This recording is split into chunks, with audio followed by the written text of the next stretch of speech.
hosting The Source today. For your normal Friday, The Source host, Brother Shamari, sitting in for Brother Shamari. I have your attention this afternoon.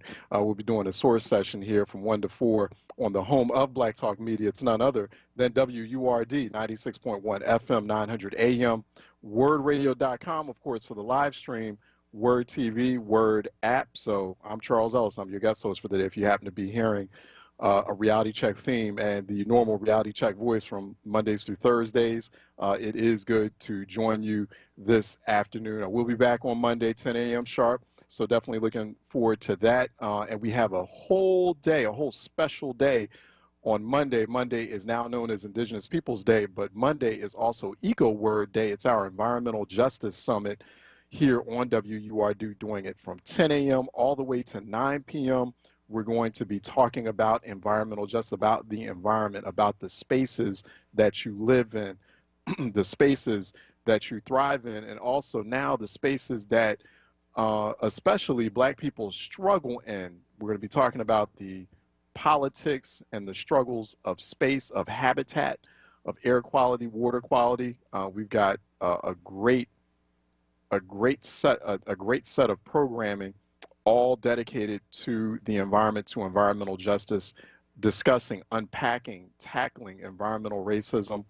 It is a top issue for Black people, and WURD is very proud to give you our Environmental Justice Summit on Monday. We are the only Black media outlet in the entire United States that dedicates full-time coverage to environmental justice, environmental racism, environmental issues. We do that through our EcoWord project, ecoword.com. I wish there were more Black media outlets doing this on a regular and more dedicated basis, but we are literally the only one. We've already checked. And, so we're going to be presenting to you, and not just voices. Of course, we're going to be coming from a Philadelphia perspective and presenting you with a Philadelphia voice on these issues, because Philadelphia is an extremely distressed city when it comes to the environment, and the environment intersecting with other issues of race, racism, class, income. It intersects with all those other issues that we talk about.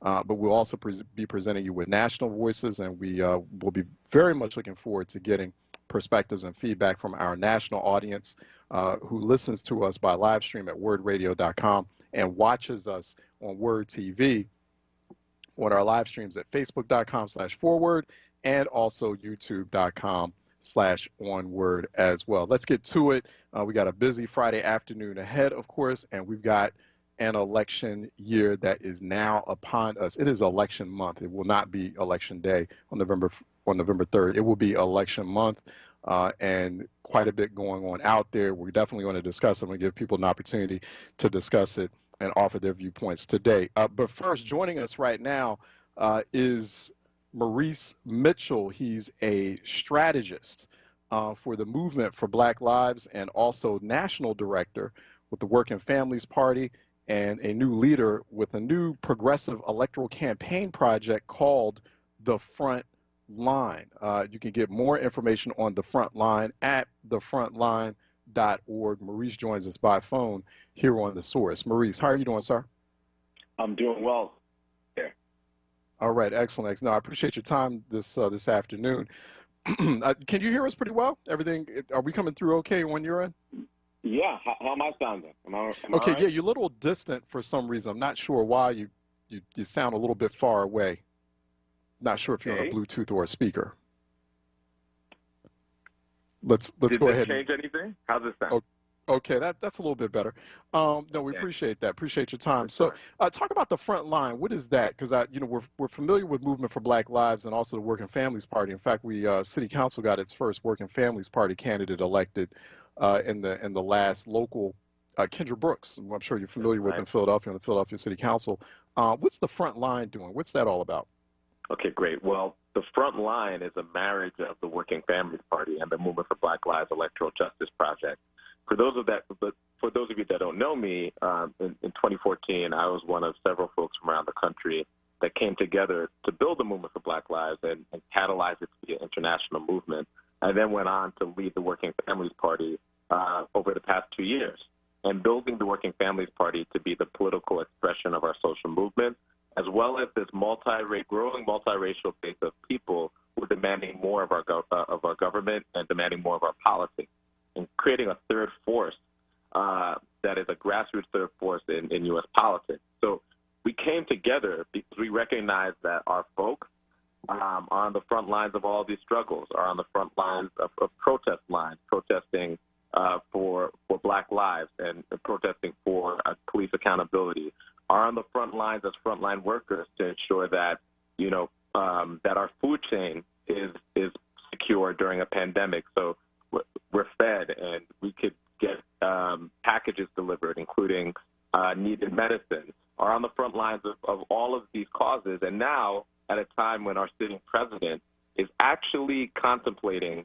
not sort of observing the safe transfer of power from one administration to the next, and we know he's doing this because he's afraid, we want to get in gear and make sure that our folks not just don't feel that fear, because he wins when people feel the fear, but feel a sense of safety and pride and self-determination as they go vote. So we're building a volunteer corps in the thousands of people who are going to raise their hands and be election defenders in places like Philly and other places to ensure that our folks, our young folks, our seniors, anybody who wants to vote on Election Day and also before Election Day could do so safely. And we also are building a core of people who are doing GOTV remotely, text banking and phone banking into critical battlegrounds like Philadelphia. And we're building this multiracial army of thousands of people who hit the protest line. Right. There's more than 26 million people in the streets, a Black-led multiracial movement. We're bringing those folks from the protest lines into this fight, and that's what the front line is. And if anybody's interested, they could go to thefrontline.org. If you want to become a frontline volunteer, if you want to show up on Election Day to ensure that our people have an exciting and empowering and safe experience at the polls, then we can plug you in. That's all right. How do you think things are going right now, Maurice? Because we got like a lot. I think the latest news as far as the pace of this election, and as far as voter turnout, participation, I think with nearly 7 million ballots submitted thus far. Since we have a mix of mail-in ballots, absentee, and early voting that's happening in multiple states, right? So, how do you think that's going? What's your take on the enthusiasm for this election right now? And particularly, I'm very interested in the enthusiasm within the Black electorate. Like, how is the Black vote right now performing, even despite all that's going on? You got pandemic, you've got obviously the toxic politics and the dark uncertainty all around us, and the voter suppression. The voter suppression is still very real. It's at large. And that's something we're going to have to deal with, like long lines. If people are dealing with long lines, that's a form of voter suppression. But I wanted to get your sense of how that turnout is performing right now as we're weeks ahead of November 3rd. Sure. I'm so glad you asked that question. So the Working Families Party is a political party that is engaged in surfacing grassroots leaders who otherwise would not run and would not win, like Kendra Brooks, who is one of our shining stars, who currently sits in Philly City Council. But there's candidates like Kendra all across the country, and we are in more than a dozen states. There's candidates like Jamal Bowman, who is an unapologetically Black, unapologetically progressive, former principal who's going to be making his way to Congress, and he's from the Bronx, right? And I could go on and name other folks in other states that are Working Families candidates. Why do I say that? Over the past several primaries, and we've had several primaries throughout the country, we've seen, during a pandemic, unprecedented turnout. People, for the first time, are mailing in their ballots at record numbers.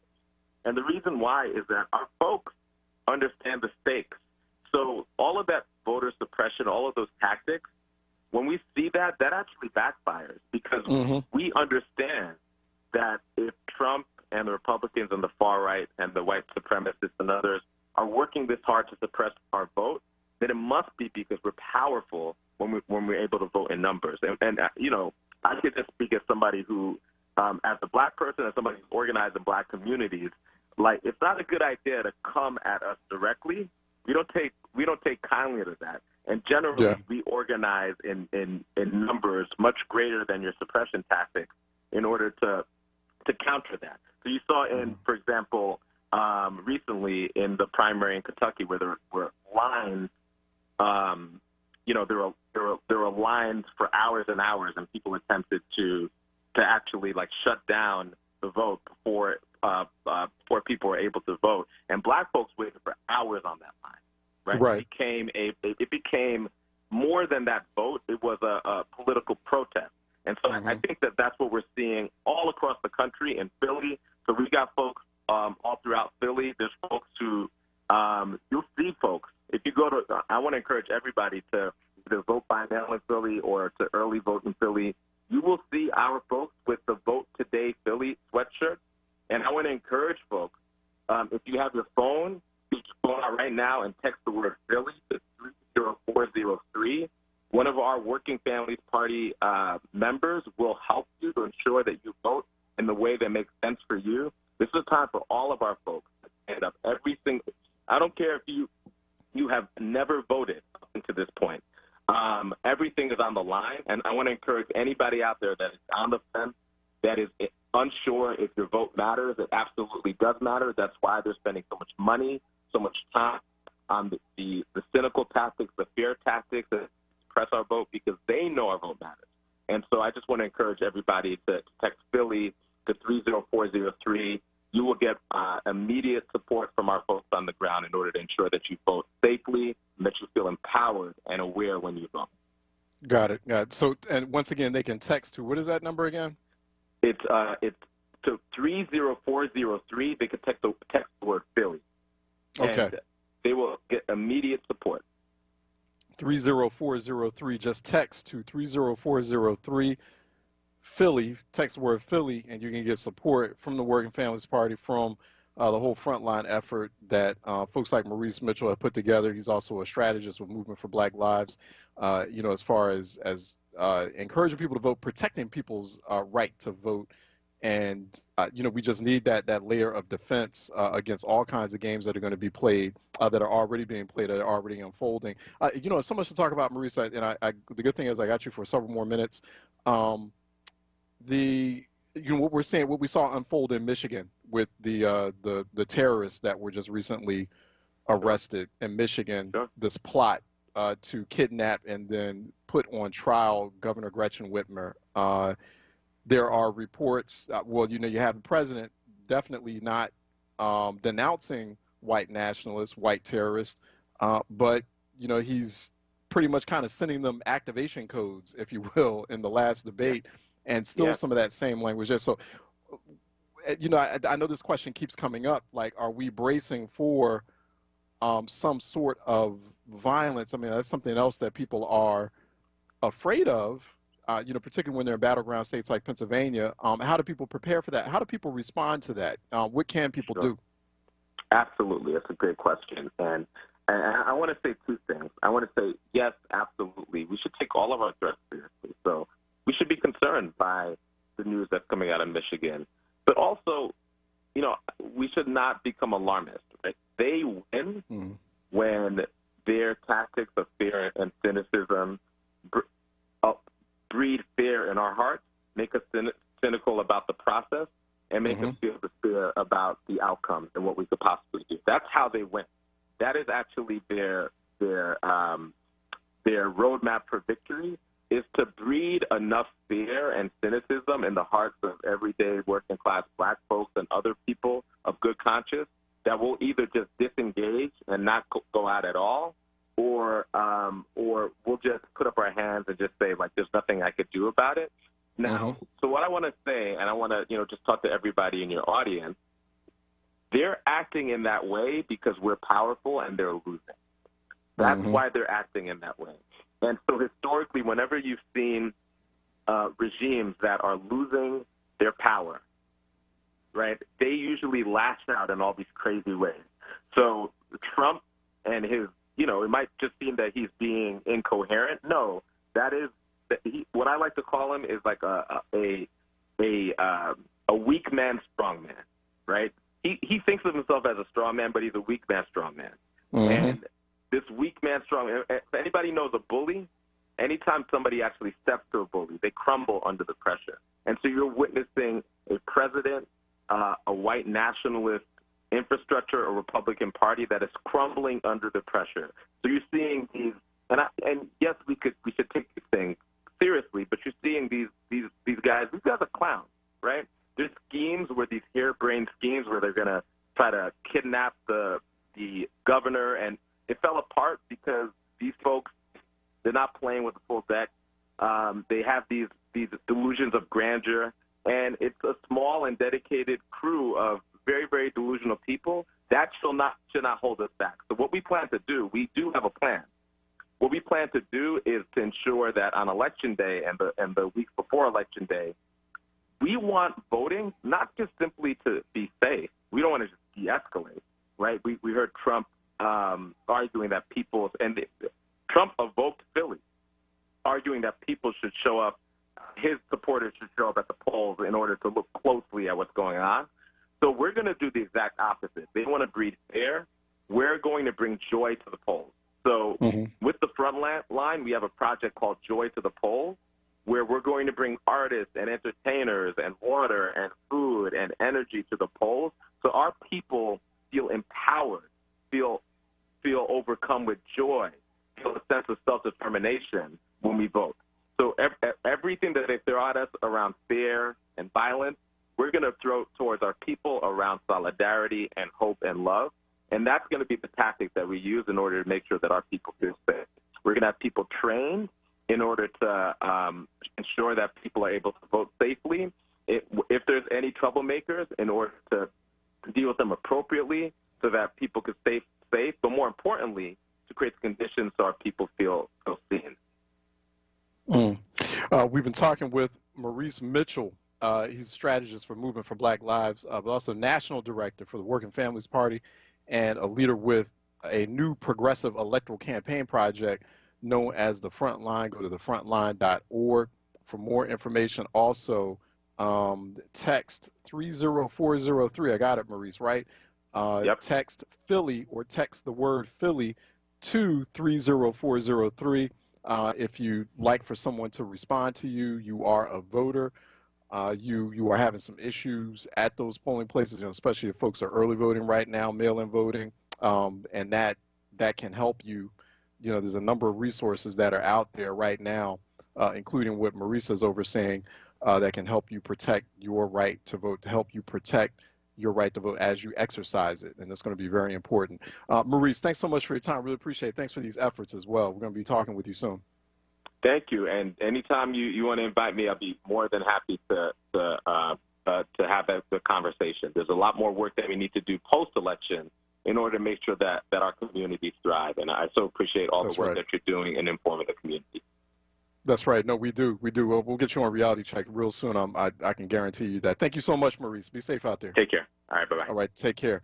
Okay, everyone, we are going to take a break. Also, don't forget, this Monday, October 12th, we got this special day-long EcoWord Environmental Justice Summit. That's in recognition of Indigenous Peoples Day, and we're going to explore topics at the intersection of Black and Indigenous rights, income, and the environment. It's going to be a multimedia virtual event, and it's going to feature luminaries in the environmental justice movement such as Majora Carter, Ramia Cody, Sherelle Barber, Maurice Sampson, from the Source Reporting Collaborative, the Oro family, activists, artists, elected officials, and other thought leaders. Also, you don't want to miss the special opportunity to join or renew your WURD membership today. And you can get a free copy of this month's Black Words Book Club selection, A Terrible Thing to Waste, Environmental Racism and Its Assault on the American Mind. That's by Harriet A. Washington.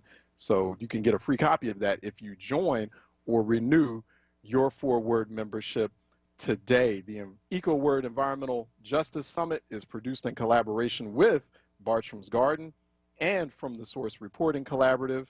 And all of this is supported by PICO, the Watershed Foundation Alliance, the Linfest Institute, and the William Penn Foundation. So be sure to tune in Monday starting at 10 a.m. here on WURD. To learn more, visit WURDradio.com or ecoword.com. That's where our environmental justice journalism project is housed. Okay, let's take a quick break. We're going to open up the phone lines. Phone lines are now open. There's a lot to discuss. things happening locally, regionally, statewide, nationally, of course. Lots to discuss. I know there's lots on your mind this Friday afternoon. Let's get into the rhythm of it. 215-634-8065, 866-361-0900 here on The Source. 215-634-8065, toll free 866-361-0900 on The Source. I'm your guest host for The Source this afternoon. I'm Charles Ellis, and I'm standing in for Brother Shamari here at The Source. Let's take a quick break, and we'll be right back with your phone calls. I'm Joe Biden, candidate for president, and I approve this message. But they've got the experience. I'm still in shock 3 or 4 years later that we're in this position now. Our democracy is at a pivotal point. From the top, we don't trust our government. We see the trouble we're in economically. We've got 170,000 Americans dead, and yet this president will do anything he can to make it seem like things are better than they are. I did more for the black community than anybody with the possible exception of Abraham Lincoln. It's our responsibility. If we don't lead that effort to make things better, we can't ask other people to do it. There is no good reason not to vote. Right, we need to have individuals that are in office like Joe Biden and Kamala Harris. They are our best shot to take us forward. And that's what makes me incredibly hopeful, but we really do have to work for this thing. To the thousands who did not vote, we need you to show up for our future and for our country. You cannot sit on the sidelines. You got to get in the game. Paid for by Biden for president.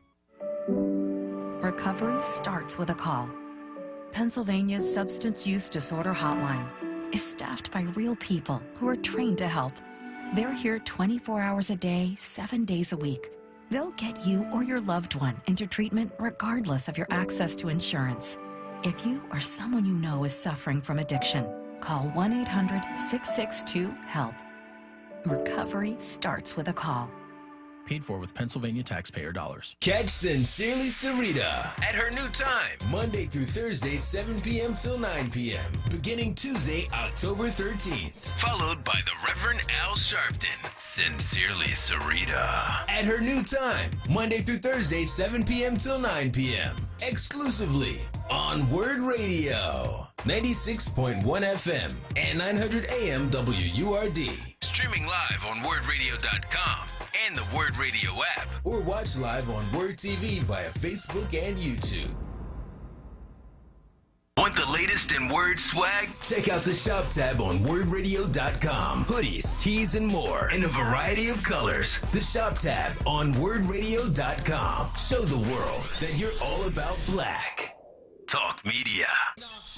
Reality Check with Charles Ellison right now on WURD Radio and WURDradio.com. All right, welcome back to Reality Check 96.1 FM, 900 AM, WURDradio.com, WURD TV, WURD app. Phone lines are open, 215-634-8065, toll free 866-361-0900 here on The Source. We are on The Source this Friday afternoon, so we'll get back to Reality Check on Monday. Well, now actually on Tuesday, because then we have our day-long EcoWord Environmental Justice Summit. So Reality Check will be consumed by conversations on the environment. Definitely looking forward to that. 215-634-8065, toll-free 866-361-0900 here on The Source. A lot to talk about locally. Homicides in the city of Philadelphia are 40% above where they were this time last year. So this time last year, we had 265 homicides. Now we are looking at 371 homicides thus far in the year 2020, and we're still less than 3 months away, a little less than 3 months away from the end of 2020. So, you know, we're actually looking forward to having some more conversations next week on Reality Check. We're probably going to be having some dedicated programs, some dedicated conversations about this violence issue in Philadelphia. It's happening in a number of American cities as well, but Philadelphia it's kind of floating about there as the first to the second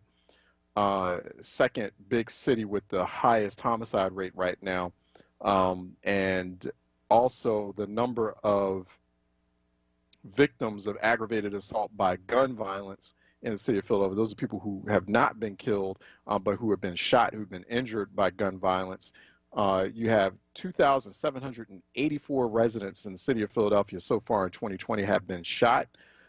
That's a 41.3% increase from where it was the same time last year. It was about 1,970 this same time last year. So you have almost double the amount of people shot in the city of brotherly love and sisterly affection, as folks like to, sometimes call it. But, we're using a bit of snark with that designation at the moment because there's definitely not a whole lot of brotherly love or sisterly affection going on in Philadelphia right now. But we have essentially right now nearly double the amount of people shot or hurt, injured, harmed by gun violence in Philadelphia than we had the same time last year. So Philadelphia in a state of alarm and a state of emergency, and it's not a good look, not a good way to enter an election, with Philly being a crucial corner and a crucial battleground state, Pennsylvania. And people want to feel safe when they're going outside and when they're going to on-site, in-person polling locations. The last thing they want to be feeling like they need to deal with is the uncertainty of gun violence in the neighborhoods. So and so I feel like, on some levels, the gun violence in Philly in the run-up to November 3rd, in the run-up to this election, that too is a form of voter suppression and voter intimidation. So like, because people, people are becoming more and more afraid of just walking outside or going outside because of just these random acts of violence. So it's just something that the city is definitely going to need to come up with there's going to have to be that immediate plan. Okay, what's that immediate plan we need to shut things down, to shut this violence down? And then you're going to have to think about near-term, long-term as well. 215-634-8065. You can also leave comments on our WURD TV Facebook live stream, facebook.com/4word at WURD TV. 215-634-8065. Toll free, it is 866-361-0900. We have the phone lines open for quite some time. We'll have the phone lines open into the 2 o'clock hour. 2 o'clock, we'll be talking with David Seaton, checking in with him and talking about the latest national events and news. So that's going to be happening at 2 o'clock. And then 2 p.m., we'll be talking with Rosalind Daniels, who is the founder and president of Black Health Matters. And they've got a virtual Black Health Summit that's going to come up, and we're going to talk about some of the issues that they're going to be focused on there as well. A little bit later on, in the 3 o'clock hour, we bring back, just welcoming back. She's able to join us. She's been having a very busy schedule as of late, so we haven't been able to get her on Reality Chat regularly each week like we used to. Kalila Brown Dean, political science professor for Quinnipiac University, and also the author of Identity Politics in America, her book that came out, that dropped at the top of this year. And so she's been real busy as of late, so it's good to have her back on. She had a little bit of time with us this afternoon. It's going to be a little bit later on in the 3 o'clock hour. In between, phone lines are open at 215-634-8065.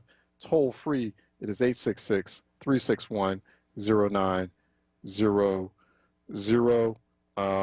Let's go to the phone lines. We have Brother Hemby out of West Virginia who's calling in for a reality check. Hemby, what's good? Mr. Ellison, a lot of respect to you, sir. All right.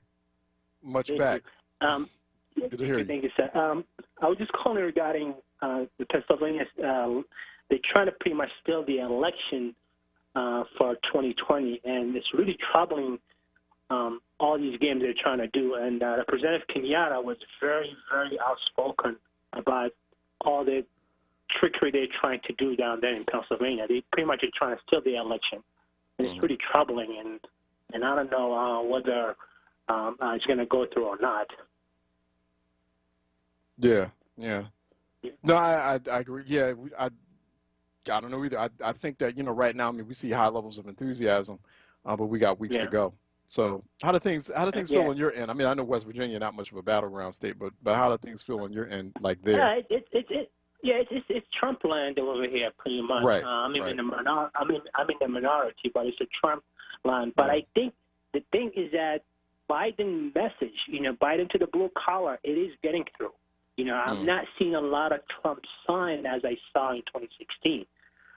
So that reach that Biden trying to do to connect with the coal mine workers, and basically pointing out, because they're bombarding as how Trump basically is for the oligarchy and how he promised to drain the swamp, and he just filled the swamp with alligators and sharks.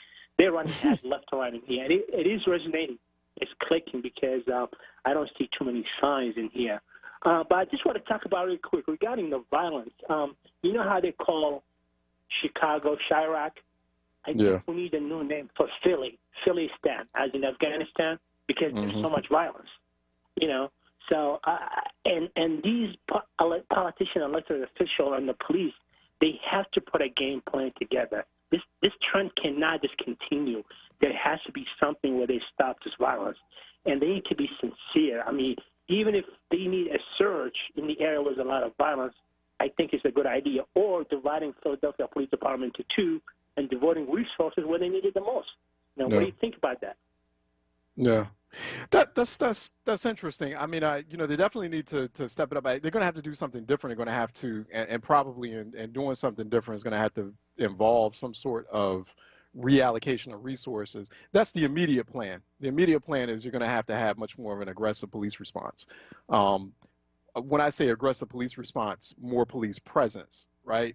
So that's the immediate term, because folks are paying for a service. You got taxpayers paying for a service, and so that service, I mean, at the bare minimum, they should be performing to the best of their ability to make sure that crime is reduced, that is mitigated, that violent crime is reduced or mitigated. So that's rather fascinating. I haven't heard that kind of idea floating about. But go ahead. Once you get it under control, then you start to apply different programs. Policing is just now one solution. There has to be also a social program. There has to be different events. You have to connect. You have to, what Shamari always talk about, and I hope he's doing well, create a village.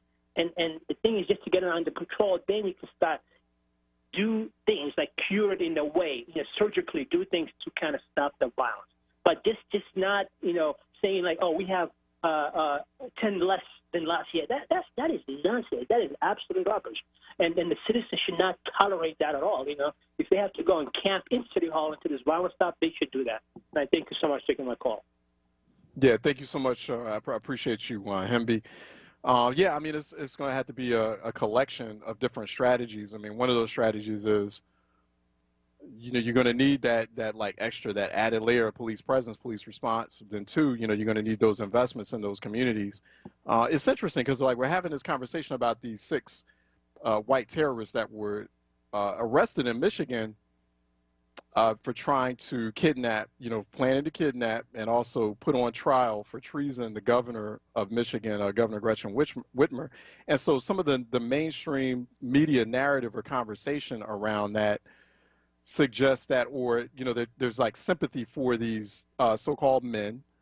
No, they're terrorists. They're domestic terrorists. And so they're trying to say, well, look at their economic circumstances, trying to give us pictures of where the terrorists lived in Michigan. And so it's like, well, they must not be all that poor if they were able to afford thousands of dollars of sophisticated military equipment, including night vision goggles, because those things don't come cheap, right?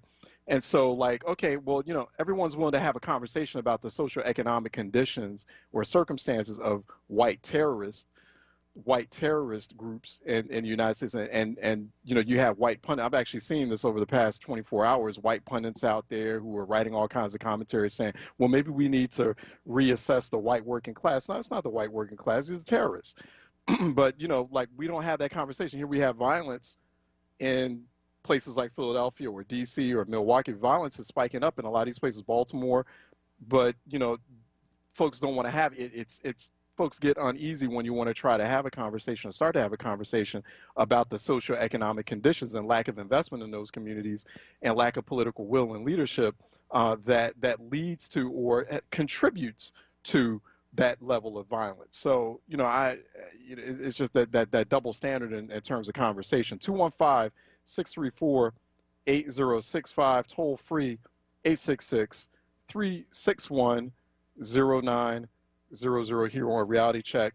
Let me take George out of Center City calling for a reality check.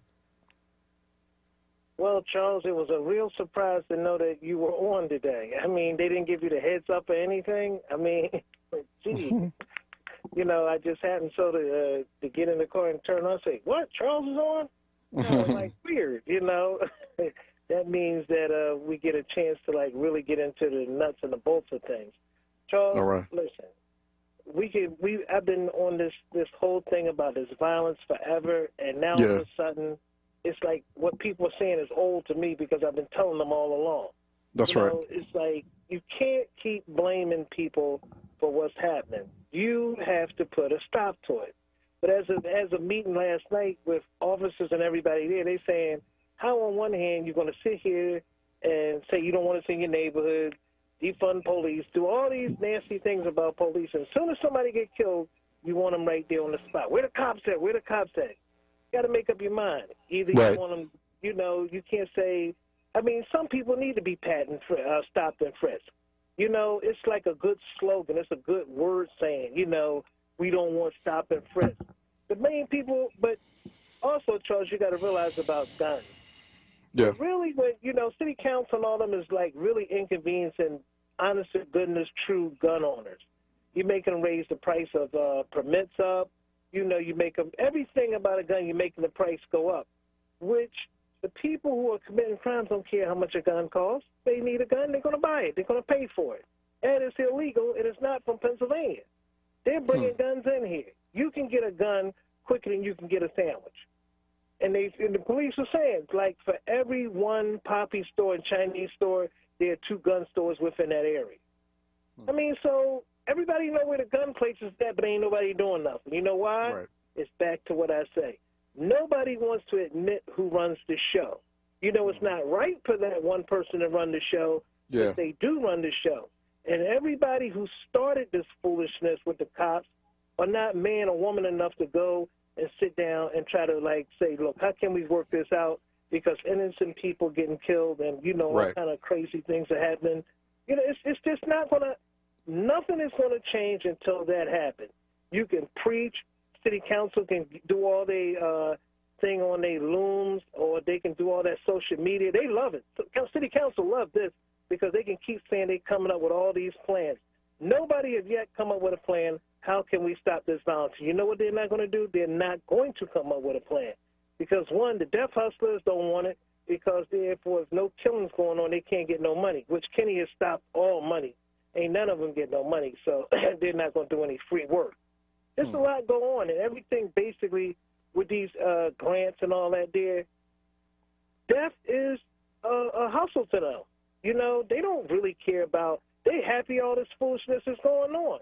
Hey, George, is there a disparity? Someone had raised this the other day about, is there a disparity between, like, the amount of money that the mayor has invested in frontline anti-violence groups and, you know, or the lack thereof, and the money that he's invested in opioid response efforts? I mean, that money, you know, someone was like, you know, it's been about like $20 million the city's put into that effort. Is that still the case?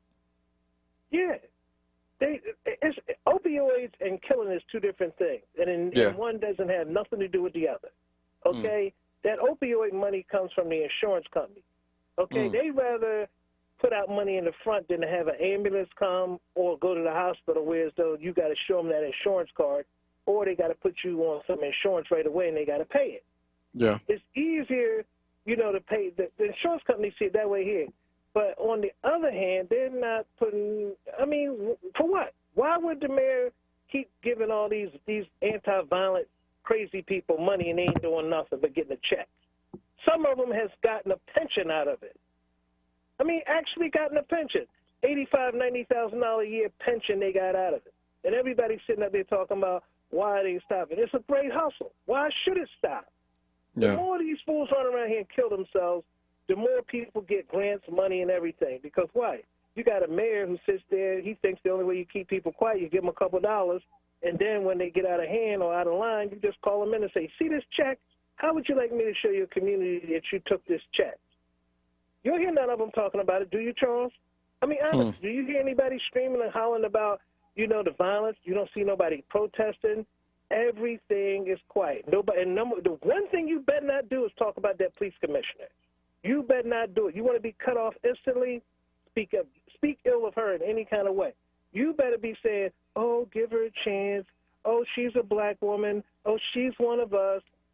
That's the giddy up. They give you a black person whereas though they say, hey, it's one of your people. You can't talk about it. And that's what they go for, Charles. Meantime, people are going to keep getting killed till somebody be man enough or woman enough and go up on Caroline Road and sit down with that man and work something out. He don't care. It ain't his community. It ain't his people.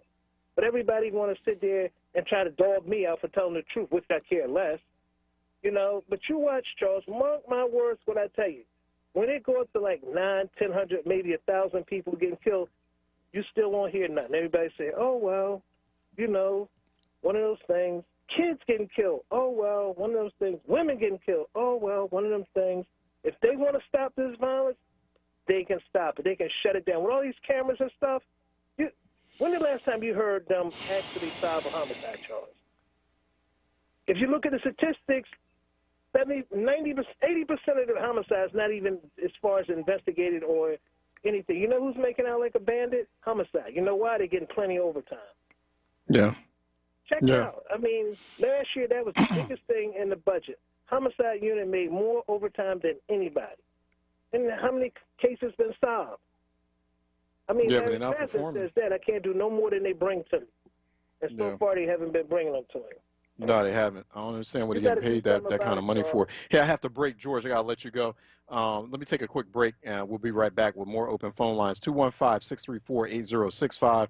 Toll free 866-361-0900 here on The Source. I'm Charles Ellison, guest hosting today at The Source. Let's take a break, and we'll be right back.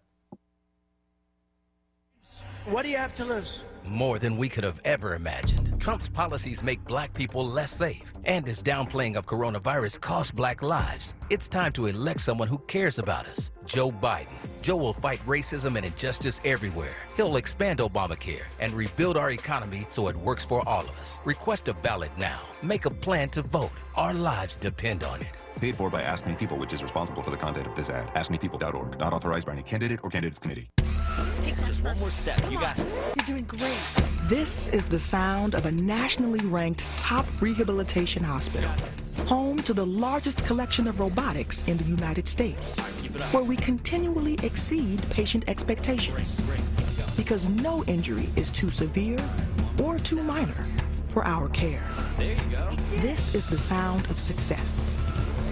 Moss Rehab. Challenge accepted.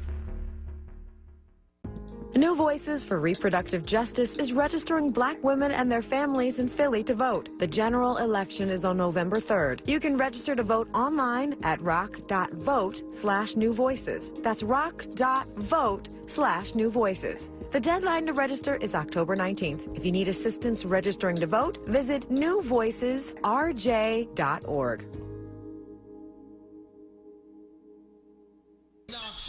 Reality Check with Charles Ellison right now on WURD Radio and WURDradio.com. All right, we're back at it here on The Source, and phone lines are open at 215-634-8065. Toll free, it is 866-361-0900. You can also leave comments, feedback, questions, perspective at the on your live streams or WURD TV live streams, either youtube.com/onWURD. Actually, you can. I'm watching Facebook Live right now. Facebook Live on WURD TV. You can. It's facebook.com/4WURD. You can leave comments, suggestions, questions, maybe solutions, ideas for solutions as well. Particularly as we're talking about gun violence in Philly and how bad it is. So every now and then we get some really good ideas, some great innovative ideas. Folks should be compiling these and calling their city council members and seeing if they can sign up to provide testimony in a hearing or provide some of these ideas during the public comment period during city council when they do their Thursday sessions. Because I've been seeing some great ideas over the past few days, some great ideas, low-hanging fruit, low resource, doesn't require a whole lot of money, but does require a collaborative all-hands-deck effort. People present those in the WURD TV Facebook live stream. But 215-634-8065, 866-361-0900. Also, don't forget, we have our EcoWord Summit this Monday, October 12th. This Monday, October 12th, it is our EcoWord Environmental Justice Summit. We're doing that in recognition of Indigenous Peoples Day, and we're going to explore topics at the intersection of Black and Indigenous rights, income, and the environment. It's a multimedia virtual event. We'll be joined by thought leaders such as thought and activism advocacy leaders such as Majora Carter, Ramia Cody, Sherelle Barber, Marie Sampson, folks from the Source Collaborative, from the Source Reporting Collaborative, the Oro family, activists, artists, elected officials, state and local, and thought leaders, and more. So you also get an opportunity to get your free copy of this month's Black Words Book Club selection if you join or renew your WURD membership today. So you get the free copy of the Black Words Book Club selection for this month. It's titled A Terrible Thing to Waste, Environmental Racism and Its Assault on the American Mind by Harriet Washington. So go to wordradio.com/forward for more on that. We're doing this Environmental Justice Summit in conjunction with Bartram's Garden and From the Source Reporting Collaborative, and is supported by PICO, the Watershed Education Alliance, the Limfest Institute, and the William Penn Foundation. So you want to tune in Monday starting at 10 a.m.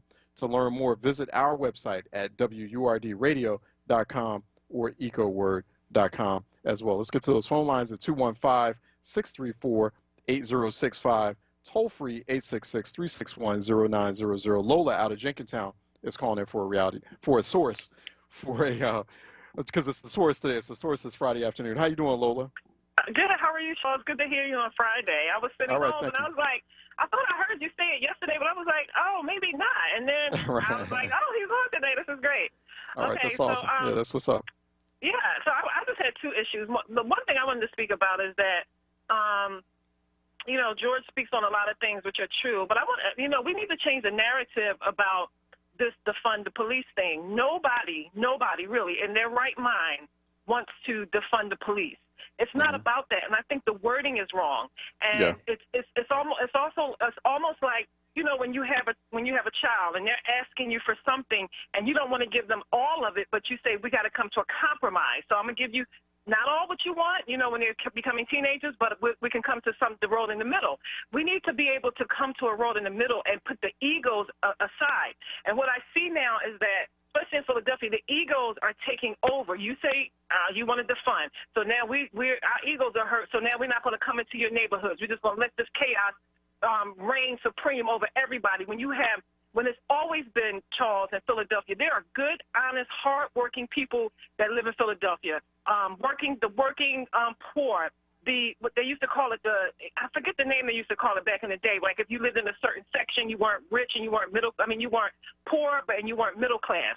I guess it's the working poor, I guess. I don't know. But there are all these, people that live in Philadelphia like that who are trapped in these communities of violence with people. There are people just taking over, and they are allowing it. Nobody wants to defund the police, and we need to stop this, and the narrative has to change. There needs to be some mental health officials or associates or doctors to maybe ride on some of these calls, because every call is not an emergency. We got people calling talking about, she called me a name and just frivolous stuff that we are using the resources for that should not be used for 911, right? And so we need to just change the narrative, because even when I hear defund the police, when something happens to you, I don't care where you live, who you are, if something really bad happens to you, you're going to call 911. So nobody, no African-American in their right mind or Black person wants to defund the police. We just want to maybe put some of those resources into different areas so the police can be helped, because they don't know how to handle. You're talking about regular people who become police officers, and then they're going into situations where people are psychotic. They don't know what to do, da-da-da-da-da-da-da. So they need some type of help. You know what I mean? And so I just would like the narrative to change and just to take that defund out, because what it does is scare middle class, upper middle class, and rich people into thinking that, okay, if they want to take the police away, it's going to be lawlessness, and now I'm going to be susceptible to crime. So, no, I'm going to vote the other way. Just please, people, stop saying defund. And then, Charles, I wanted to get into, now, they took the statue of Columbus down, right? So then, now on Monday, they're using it as a holiday. We're supposed to take Monday off. I said, no, I'm not. Why in the would you go through all of that to take the statue down as symbolism of what he was and what he wasn't, and then still use it as a holiday? What purpose was that? Why doesn't the city and this nation ever get it right, Charles? The two go hand in hand. If you're going to take the statue down based off of what he was or wasn't to a certain section of people, why do we have Monday off? I'm appalled by it, okay? And I just want to say, no, I said, no, I will be working on Monday. Are you kidding me, Charles? I don't understand. Same here. I will too, Yeah, I'm going to be working all day. And, you know, they went through all of that in the summertime, and now they're still going to be celebrating taking off on Monday. So what's the point? So you give us these little niblets to the African American community, but then you say, okay, well, no, we still want to let people take off and celebrate Columbus Day on Monday. I don't get it, Charles. I don't get it either. All right, thank you so much. I appreciate you. Thanks so much. Thanks for your good talking with you, sister-in-law. Let me take Desi out of Philly, calling in for a reality check real quick. Desi, how are you doing? Hi. Thanks for having me, Charles. All right, thanks so much. Good to hear you. Okay, so I guess in response to, do you hear that echo, or is it just me? No, I don't hear an echo, but no, that's fine. I hope you can hear us well still. I can hear you perfectly. Okay, so in response to what the young woman was just saying, I would say take your day. Just celebrate something else. I would say maybe they should call it something else. If you got a day off and working in this system, that kind of perpetuates the same thing, regardless of what you call it. We're still kind of just slaving on the same plantation. But just going back further to what you were saying previous to the gentleman George getting on the line in regards to the white terrorists, that's what I was really calling about. I feel like white people have been terrorizing other nations on this planet since they showed their face. And I feel like they're always getting victimized when they create their villainy. And when we become victims, they always find a way to turn us into villains. The same way you were saying they're talking about their social economic status. We recall back to when Tamir Rice was murdered in cold blood, 12-year-old. They were talking about his dad had previous domestic violence charges. Like, they always try to find a way to villainize our victims and to victimize their villains. So that's never going to change while we're still under that same system. Like, that same media is under that same system. Everything, our jobs, everything is under that same system. So we can't be surprised when the system is under their same systemic trick. So I would say that they need to start cutting checks to people, like to the people that they victimized over these countless generations. And I don't want to say countless, because obviously there's been a time when we were prosperous peoples, when we ruled this world with justice and other forms of things that we did that may not have always been right, which may have caused, us to allow these kind of this kind of corruption in our midst that has taken over the planet like a cancer. But I would definitely just say that we need to make them accountable to repaying us for all the injustices that they've done, and they do need to talk about the socio-economic inequalities in the system as it relates to people of color and other marginalized groups. Because at the end of the day, they find money to pay for everything else they want to fund. They find money to fund their wars and buy their useless weapons that are irrelevant within the next 10, 20 years. They find a way to build these underground bunkers. They find ways to fund these skyscrapers that no one has jobs in anymore. They find ways to pay for everything else that we now find ourselves are obsolete. We're in this depression / pandemic, and people don't have jobs. And all this stuff that they pay for is now obsolete, but they can't find a way to compensate us for generations of mistreatment and abuse, not just neglect, but literally like overt mistreatment, genocide, all over the planet. They did research and showed that, like, they were actually saying that people in other countries, when the young men and things, they were kind of like prisoners of war, but basically in the streets. You know, they were in situations where they didn't have any money. They were victims of poverty, you know, systemically caused poverty. And when they were going to these other countries and those young people were terrorists, they were saying, like, maybe we should give them, I think it was the UN or something like that. They did a study. Maybe we should give them a pause because they're really just in these situations where they don't have money and they're doing these things and these acts of terrorism because they're trying to feed their families and they don't have any guidance to have any of these things. But when it comes to us and our communities, we're super predators. You know, but they could find a way to everybody else. When they are following hard times and their communities are down, and when they're going through things and they have, you know, generations of internalized inferiority complexes and oppression and all kind of things that we have coursing through our veins on a cellular level, that we have, you know, generational trauma that needs healing. They find a way to villainize us because they know what we're really capable of, and it's not cruelty. That's right. These things that we're manifesting in this current reality are not because of something that's inherent within us. It's because of that mutated mindset. These conditions that we've been forced into. Yeah, no, you're absolutely right. And the trauma we've been going through for centuries now. And so, I mean, I think you realize what I'm trying to say, and I don't want to take up too much time here, but I think I do realize. I completely, and I know there's a lot of other folks beyond myself who understand too. Desi, I am going to let you go. That we ran up into break, but I appreciate you. I appreciate those thoughts. Some very thoughtful perspectives coming from Desi. At the end, we are now at the end of the 1 o'clock hour. Desi, I'll let you go. Stay safe, be well out there, and everyone else, thanks for all the calls. Actually, we're going to just take a quick break. I want the next caller, I believe we had Dwayne out of Philly. Hold on for just 1 second, Dwayne. I want to take a break, then we'll bring you back after the break, and then we're going to bring on David Seaton. We're going to keep the phone lines open with David Seaton when he comes on next. Here on Reality Check, we're heading into the 2 o'clock hour. We got a special edition of Reality Check, a special Friday edition of Reality Check here on the home of Black Talk Media, WURD. I'm Joe Biden, candidate for president, and I approve this message. But they've got the experience. I'm still in shock 3 or 4 years later that we're in this position now. Our democracy is at a pivotal point. From the top, we don't trust our government. We see the trouble we're in economically. We've got 170,000 Americans dead, and yet this president will do anything he can to make it seem like things are better than they are. I did more for the black community than anybody with the possible exception of Abraham Lincoln. It's our responsibility. If we don't lead that effort to make things better, we can't ask other people to do it. There is no good reason not to vote. Right, we need to have individuals that are in office like Joe Biden and Kamala Harris. They are our best shot to take us forward.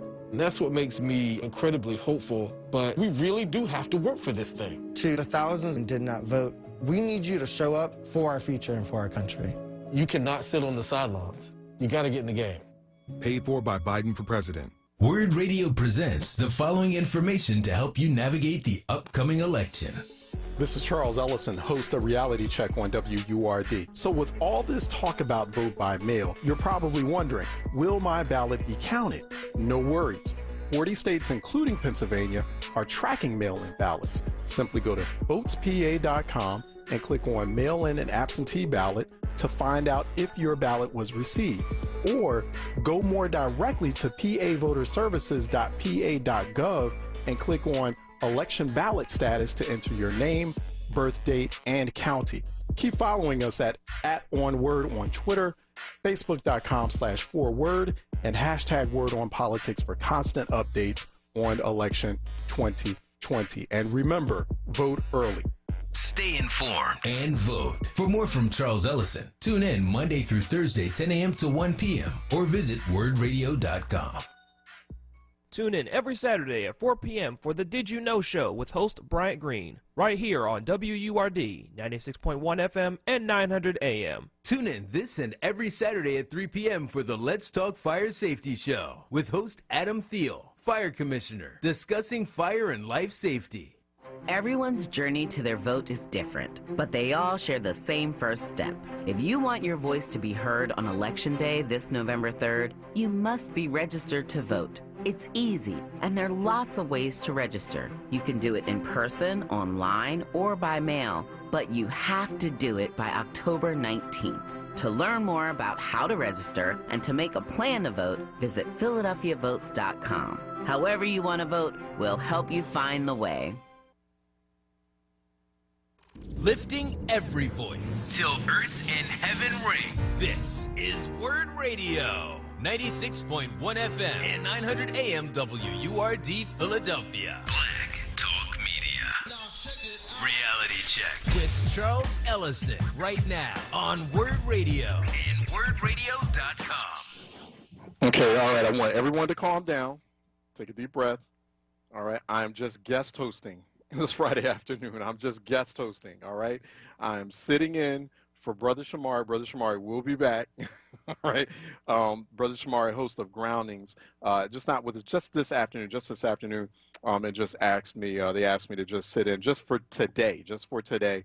Fridays I am typically off, and Fridays will remain off for Reality Check, but we just have a special Reality Check Friday edition. Just sitting in, just making sure we keep the WURD radio boat afloat. And so I'm guest hosting this Friday afternoon. I went ahead. I had a little bit of time on my hands this afternoon. More than happy to be able to fill time and sit in and stand in for our very own Brother Shamari.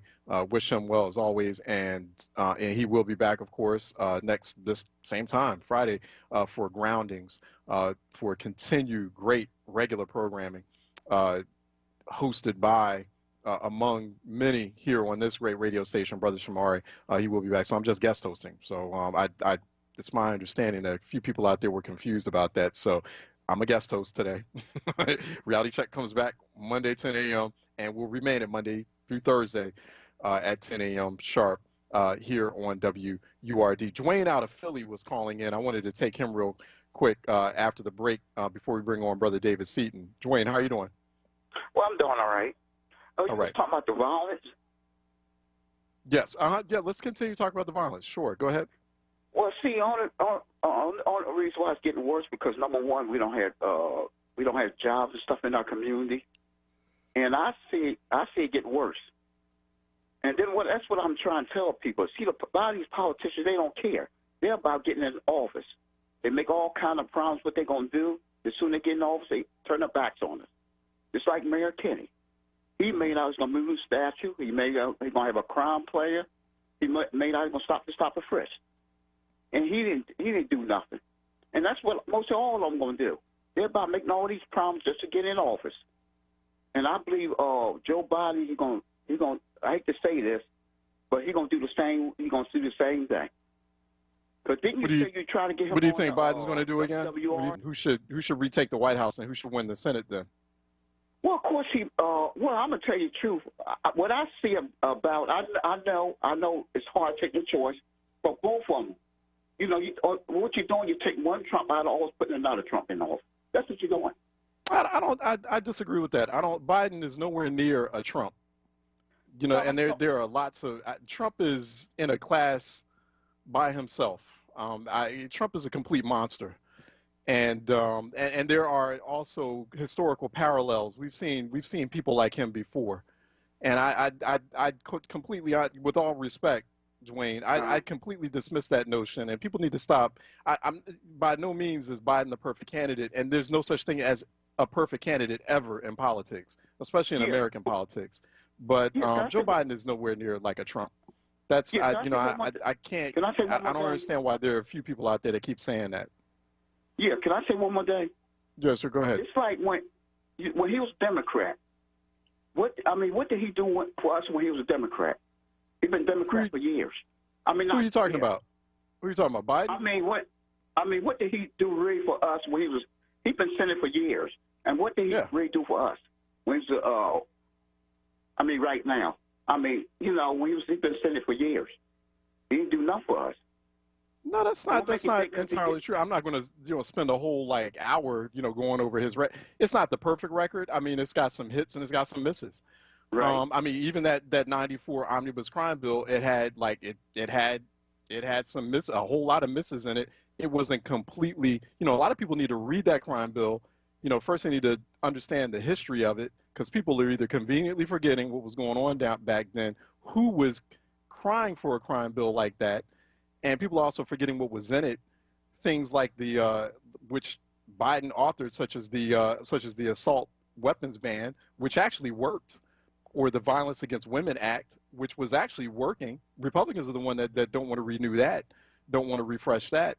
And there were some other provisions in it, but then there were some provisions in it that weren't so favorable to especially black folks. It wasn't entirely responsible for. You got to look to the state legislatures on that as far as responsibility on that, for jailing like a generation of black men. There was a lot of decisions made on the state level that had nothing to do with the decisions of what was being written up or passed on the federal level. So I mean, in addition to some of the work that he was doing in the Obama administration, was it perfect? Could he have done more? Oh, absolutely. But he's nowhere near a Trump. Trump and Republicans are just taking stuff from us. Either they're actively not trying to do anything to sort of alleviate current conditions now, the current indicators that are falling apart under their watch, or they're busily trying to take stuff away from us. I mean, right now, as some of us trying to get out there and vote, they're trying to take that away from us. So, I mean, I think the comparison is silly, with all due respect. I'll give you final word, Dwayne. I'll give you a few seconds. That's the way I see it. I mean, we just get people in office and just look like they just turn their backs on. I'm not saying which one the worst. I just want them to do the job. That's all. Well, that's but Governor, I mean, as far as Philadelphia, and I can hear your frustration. I do understand your situation, your frustration with respect to the situation in Philadelphia proper. But you know what? People have to understand in Philly, people are going to have to start turning out in these local elections. Philadelphia elected officials get away with stuff because people are not turning out. Think about it, Dwayne. If you're an elected official, are you going to respond to an electorate whereby only less than 30% of it turns out on any given local election cycle, and basically that translates into just 12% of the overall residential population? You're not going to take that seriously, right? Right. I mean, and so people, you need like every able-bodied, eligible person who is able to vote in a local Philadelphia election every year. We're not talking about 30% turnout. If you really want stuff to change in Philly, you need like 60, 70% turnout. Oh, believe me, trust me on this, Dwayne. Trust me on this. Mark my words. Oh, you would see some response to things in City Hall and in City Council and in the mayor's office. That's what people have to understand. But I mean, I would be the same way. If I'm an elected official, I'm like, okay, well, I could just collect my check, my 100 and something grand a year. These people don't care because they're not turning out. They come on WURD and they complain, but are they turning out? Or are they getting their neighbors to turn out? Of course not. Apparently not. So if just 12% of the overall citywide population is turning out, I mean, of course, that's what you're going to get. I mean, people in Philly have to understand that. It's like, so turn out. Like the next local election cycle comes up, I want to see 60, 70% turnout. Yeah, there's some people that are in office right now in Philadelphia should not be in office anymore. So, but people have to turn out. They have to let them know that. They have to show them that. All right, Dwayne, I got to let you go because I got to bring on my guest. David Seaton was with WVON Chicago, co-host of the Buchanan and Seaton show. He joins us by phone. David, what's good? Thanks for your patience. No problem. That was a fascinating conversation, but glad to be on as always. All right, good. Do you have that same issue? Because, I know Chicago local politics is some of the most dramatic and toxic, icy politics around. You have that same issue where it's like a turnout issue? Absolutely. The last mayoral election where Mayor Lori Lightfoot won, that runoff, right. Less than 10% of the residents of Chicago voted in that runoff election. So, you were making an excellent point. The biggest problem that we have is that, number one, we have a poor memory. We have a very poor understanding of history. You need only go back when people look at Joe Biden and Barack Obama and complain about the things that they did and did not do. You look at the historic turnout in 2008 that elected an Obama-Biden presidency, and then you look at the complete drop-off in 2010 during the midterms, which turned over the House and the Congress to the Republicans, and then they just stood in the way of everything else that Obama and Biden wanted to do, to implement. So you can't have it both ways. You can't be apathetic and not vote and then complain about the outcome. Right. Right, exactly. I mean, it's a mix. I understand. I want to acknowledge that the voter suppression is real, but then when you look at, there were clear openings and opportunities when we look at the federal level, national level. When we look at like the Obama Biden administration. There's a lot of people didn't turn out to vote 2010, 2014. I mean, presidents are not kings. We don't have monarchies here. So it's a checks and balances system, and there's a process. And I don't think a whole lot of people understand. So there were a lot of things that I would have liked Obama to have done that he didn't do. But I understand that he could only go but so far because he didn't have the Congress to get the stuff passed for him. Let me just stay on the voter suppression issue, which is real. But the reality of the situation is you cannot suppress 100% of the vote. Right. When the voter suppression models and strategies are based on the margin, you cannot suppress 30 million black votes. If 100% of eligible black people voted, just like when you look back at Barack Obama during his term during 2008 and 2012, over 95, 96% of black people voted for Barack Obama. You can't suppress those numbers. You can suppress 1 or 2 or 3% here and there, but you can't. So the onus falls back on us. If we don't like what we're seeing, if we don't like what our representatives, to get out there and kick them out and put somebody else in their place. I'm glad you said that because I always feel like polls, right, David? I'm waiting for that poll that gives me that voter suppression margin of impact. You know how they have the margin of error in a poll? It's always like that 2-3 percentage points margin of error. I'm looking for the voter suppression margin of impact. I've been challenging my polling folks, like, yo, when y'all going to, can we assess something like that, right? Because is that something realistic to do in these polls? I don't think it is. Just because in order for you to create a statistical model, you have to know the variables. And of course, the people who are implementing these voter suppression tactics, they're not going to actively share with you what it is that they're doing. You can say how many banks got robbed last year. You can't say how many banks are going to get robbed next year. So so that's the problem. With trying to factor that in. Even if you use percentages from the last election, that's based on the last election, and that's where we got in trouble with the predictions in 2016 with Hillary Clinton, is that we were using models and turnout models from the preceding presidential election, and the turnout models were different. So although the polls were within 2 or 3% of what actually happened, they were off because we were using bad data. Right. I'm glad you said that about voter suppression because there's a lot of folks who either didn't vote in 2016, or did the whole write-in nonsense or voted third party, and so they want to use voter suppression as like their excuse. Well, I was suppressed. Like, you weren't suppressed, you just didn't turn out. I feel like there are a lot of people out there. Like I said, voter suppression is real. It is very real, and it is eating away at it's going to eat away at the margins of some real key, crucial races, whether it's this presidential race. Well, hopefully not, and hopefully it's enough of a landslide, Biden gets ahead, where voter suppression won't become a factor, or it's a Senate race as well. But people, I'm just real talk with you, David, and I know you hear it too. That's why I bring you on sometimes.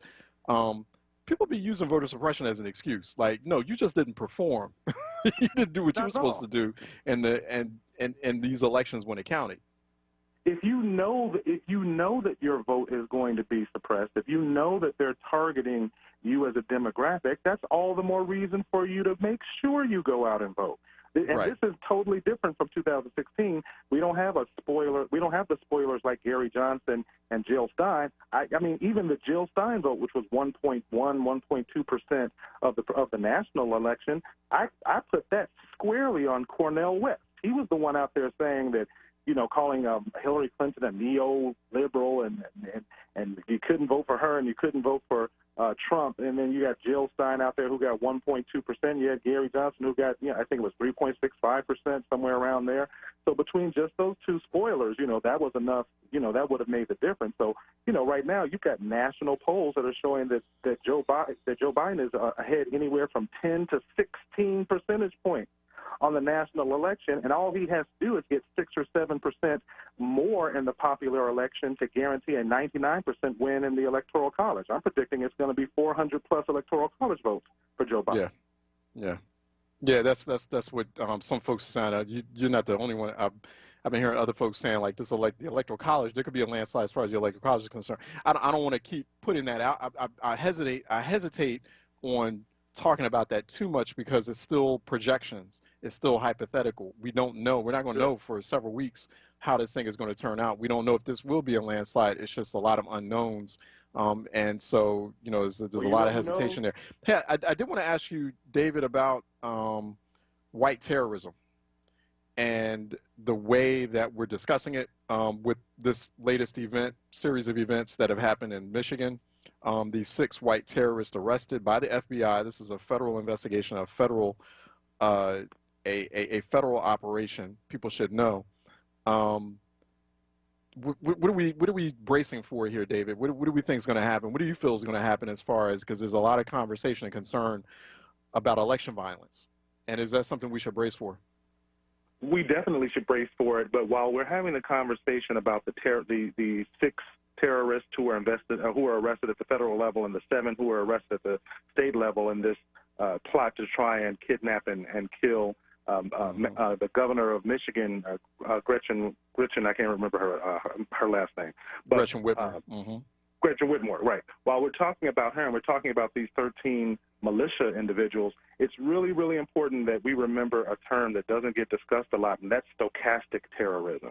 As much as these 13 men are guilty of the plot of actually trying to do something to Governor Whitmore, Donald Trump is a stochastic terrorist. He is the catalyst that put these men into action. Well, terrorist. That's someone who publicly demonizes a person or a group that incites violence against them, and the violence is predictable and or probable. Donald Trump is the catalyst in all this.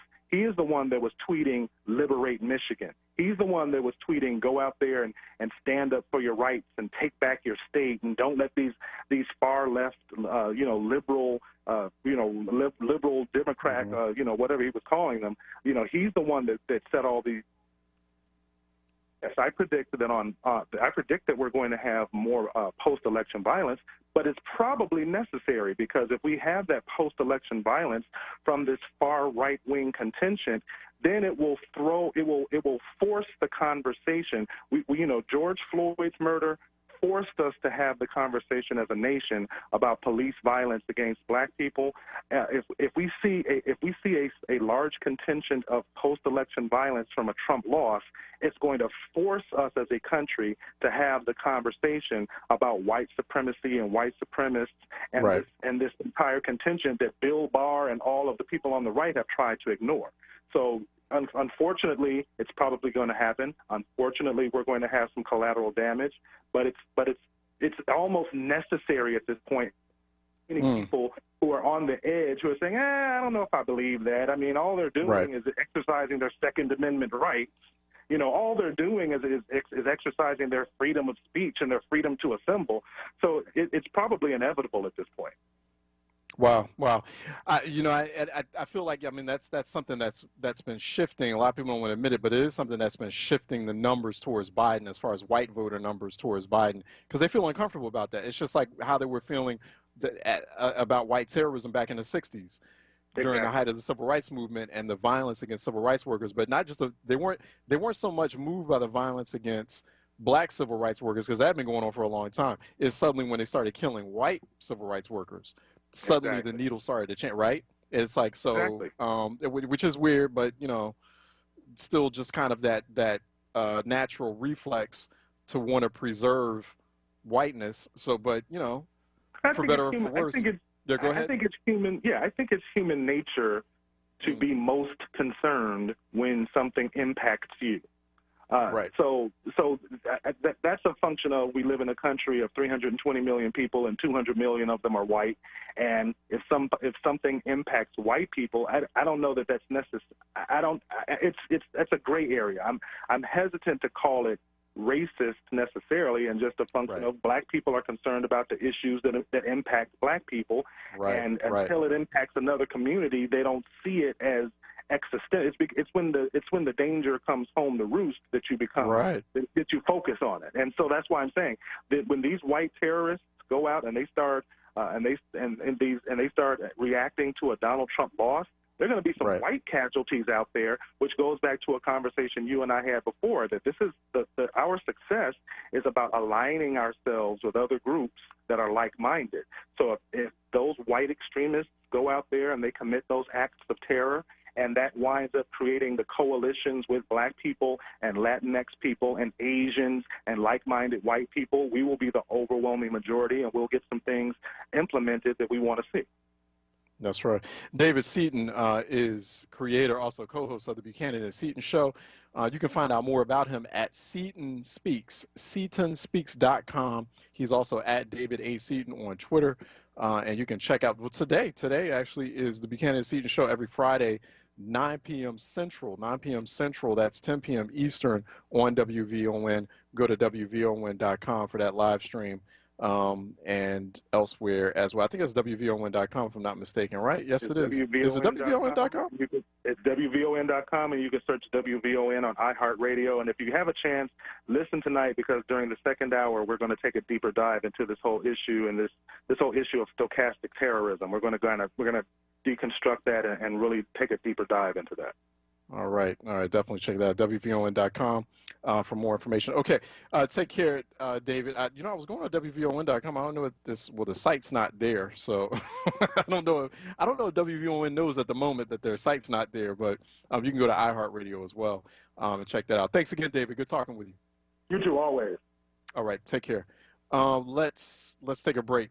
And I hope my brethren and sisters up in Chicago at WVON, because it's a great state. I was actually on WVON earlier this morning on the Perry Small show. Perry Small, we've had her on here before too. We got a great relationship, WRD, and WVON. But I hope they know that their website is down. So if anyone's in Chicago, let WVON know. I might have to text a few people that, hey, your website's down. All right, let's take a break, and when we come back on the other side, we'll be talking with Rosalind Daniels, founder, president of Black Health Matters. And she's going to be talking about the Black Health Matters Virtual Summit is coming up, and also those important health issues, health tips for Black people in these very anxious times. All right, let's take a break here on this special Friday edition of Reality Check. I'm Charles Ellison. I am sitting in today. I'm guest hosting today in this 1 to 4 p.m. hour for Brother Shamari, who is the host of Groundings. Groundings didn't go anywhere. I'm just guest hosting, but we're just doing just a little bit of special Friday edition of Reality Check here on the home of Black Talk Media, WURD. We'll be right back. This is Pastor Alan Waller, and I want to remind you of the immortal words of Pastor Leon Sullivan: not burn, baby, burn, but build, baby, build. Since 1968, the Sullivan Progress Plaza has been the place of entrepreneurship in the Black community. We are still building, baby, build. And we want to invite you to come along with us if you seek to invest in our community and make a difference in the new world that we're going to create. For more information, call 215-232-7070. I want to invite you to be a part of the new future of Philadelphia. The time is now to put an end to the chronic incompetence of Donald Trump and his League of Liars. Donald Trump makes a mockery of the institution of the presidency. He's polarized our country, and his dangerous policies must not continue. Joe Biden has the character, empathy, and experience to lead us through these challenging times. He helped lead the nation out of the 2008 financial crisis into the longest period of economic growth in our history, and he can do it again. As president, he will heal divisions and unite us around the shared values of justice. He'll create opportunities for quality education and good-paying jobs, and he'll build on the Affordable Care Act, not tear it down. While Donald Trump thinks coronavirus and climate change are a hoax, Joe Biden already has a coronavirus recovery plan and a strategy to create more jobs while also tackling the climate crisis. Vote for a president who will stand on the right side of history. Vote for Joe Biden and Kamala Harris. Paid for by Black PAC and Priorities USA Action. BlackPAC.com and PrioritiesUSAAction.org, which are responsible for the content of this advertising. Not authorized by any candidate or candidates committee. Need a new mattress? Stop by to see Julian, the mattress man, located at 7421 Stenton Avenue. You deal directly with the owner, Julian, to ensure the best prices on name brand mattresses like Sealy, Posturepedic. Call 215-424-5550. That's 215-424-5550. I'm Joe Biden, candidate for president, and I approve this message. But they've got the experience. I'm still in shock 3 or 4 years later that we're in this position now. Our democracy is at a pivotal point. From the top, we don't trust our government. We see the trouble we're in economically. We've got 170,000 Americans dead, and yet this president will do anything he can to make it seem like things are better than they are. I did more for the black community than anybody with the possible exception of Abraham Lincoln. It's our responsibility. If we don't lead that effort to make things better, we can't ask other people to do it. There is no good reason not to vote. Right, we need to have individuals that are in office like Joe Biden and Kamala Harris. They are our best shot to take us forward. And that's what makes me incredibly hopeful, but we really do have to work for this thing. To the thousands who did not vote, we need you to show up for our future and for our country. You cannot sit on the sidelines. You got to get in the game. Paid for by Biden for president. WURD TV. We're streaming live video of this conversation right now. Tune in on YouTube at onWURD or on Facebook at ForWord. WURD TV. Black Talk Media.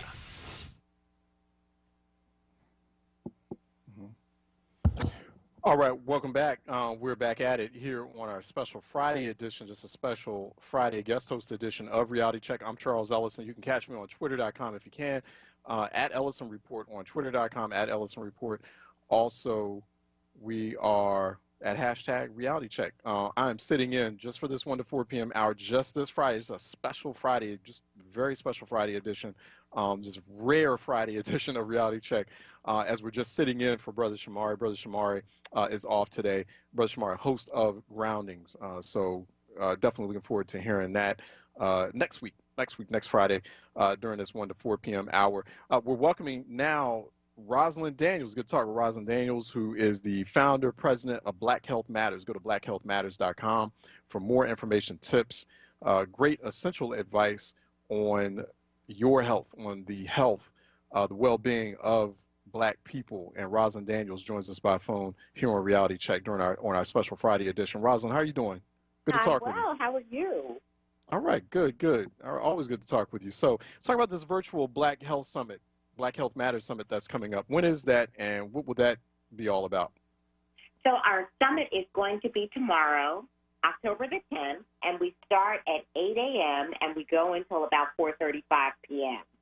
The inspiration for the summit was that when, doctors get together, once, twice a year, and they have presentations that they must sit through and learn new strategies, new techniques so that they can treat their patients. Well, why not us become involved and informed in the same venue? So let us take time to be proactive about our health so that we can be more informed to make better choices. And then what we call that is participatory medicine. That means we're not just going to sit back and let someone kind of lecture to us or dictate to us, that we're going to learn. We have the information, we have the aspiration to do better and to do more. And that's what the summit is about. Hey, Rosalind, during this time of pandemic, and you and I have talked throughout the pandemic off and on, and we've talked about obviously how this has had a disproportionate impact on Black people, Black population. Has that prompted, this participatory medicine or participatory health, active health care that we need in the community? Has the pandemic and the awareness or the recognition, the realization that it's disproportionately impacting us and our families, our people, has that also been sort of a hidden blessing in some respects by prompting or pushing Black people to be collectively, especially Black Americans, African Americans, to be much more aware and cognizant of their health, of taking care of themselves? From the diet to exercise to, hey, you know what, I do need to do my checkups more regularly. So we see it as events and milestone-based. So, for example, and I think we've talked about this, we launched Black Health Matters because of the Affordable Care Act, meaning that now African Americans would have access to health and wellness. So we launched in 2012. Prior to 2012, if we were to have a summit, and again, our summits are so successful because we provide information from the leading doctors in the country that really care about African American health. They have expertise, they are trained, and they have a message to share. They want to talk about advances. They want to talk about clinical trials. So, but if we had done this in 2010, we wouldn't get the same type of reaction or interest in our topic matter. And we know because it was a very slow build before what we're doing got the recognition on a national basis that it has now. So here we are in a time of COVID. Quite frankly, what we're seeing is that people are kind of pulling up. They're pulling back because they're not as comfortable in seeing their doctor. Doctors didn't really want to see you for 3 months during COVID, right? I know I called. I tried to get an appointment, but they're like, no, we're going to telemedicine you. So so now I'm finally going to get a chance to see my GP. But what happens between, January and what is this, October? I've had to kind of wait till I got a decent appointment. It was not a good thing. It's not a good look for African Americans. Has that made us more conscious? I think we're always conscious. Right now, we know because our aunt has diabetes. Our uncle smokes too much. We've got a grandmother who was obese. So I think we're aware that we have risk factors that need to be modified. We're looking to get on that trajectory where we can make change. So with COVID, we're aware, but now the nation, thought leaders, the government might be more aware, and they're like, oh, my goodness, look how these disparities impact the community, but we've been living this every day. Yeah. We're talking with Rosalind Daniels. She's founder and president of Black Health Matters. Go to blackhealthmatters.com. You can get more information on the upcoming Black Health Matters virtual summit.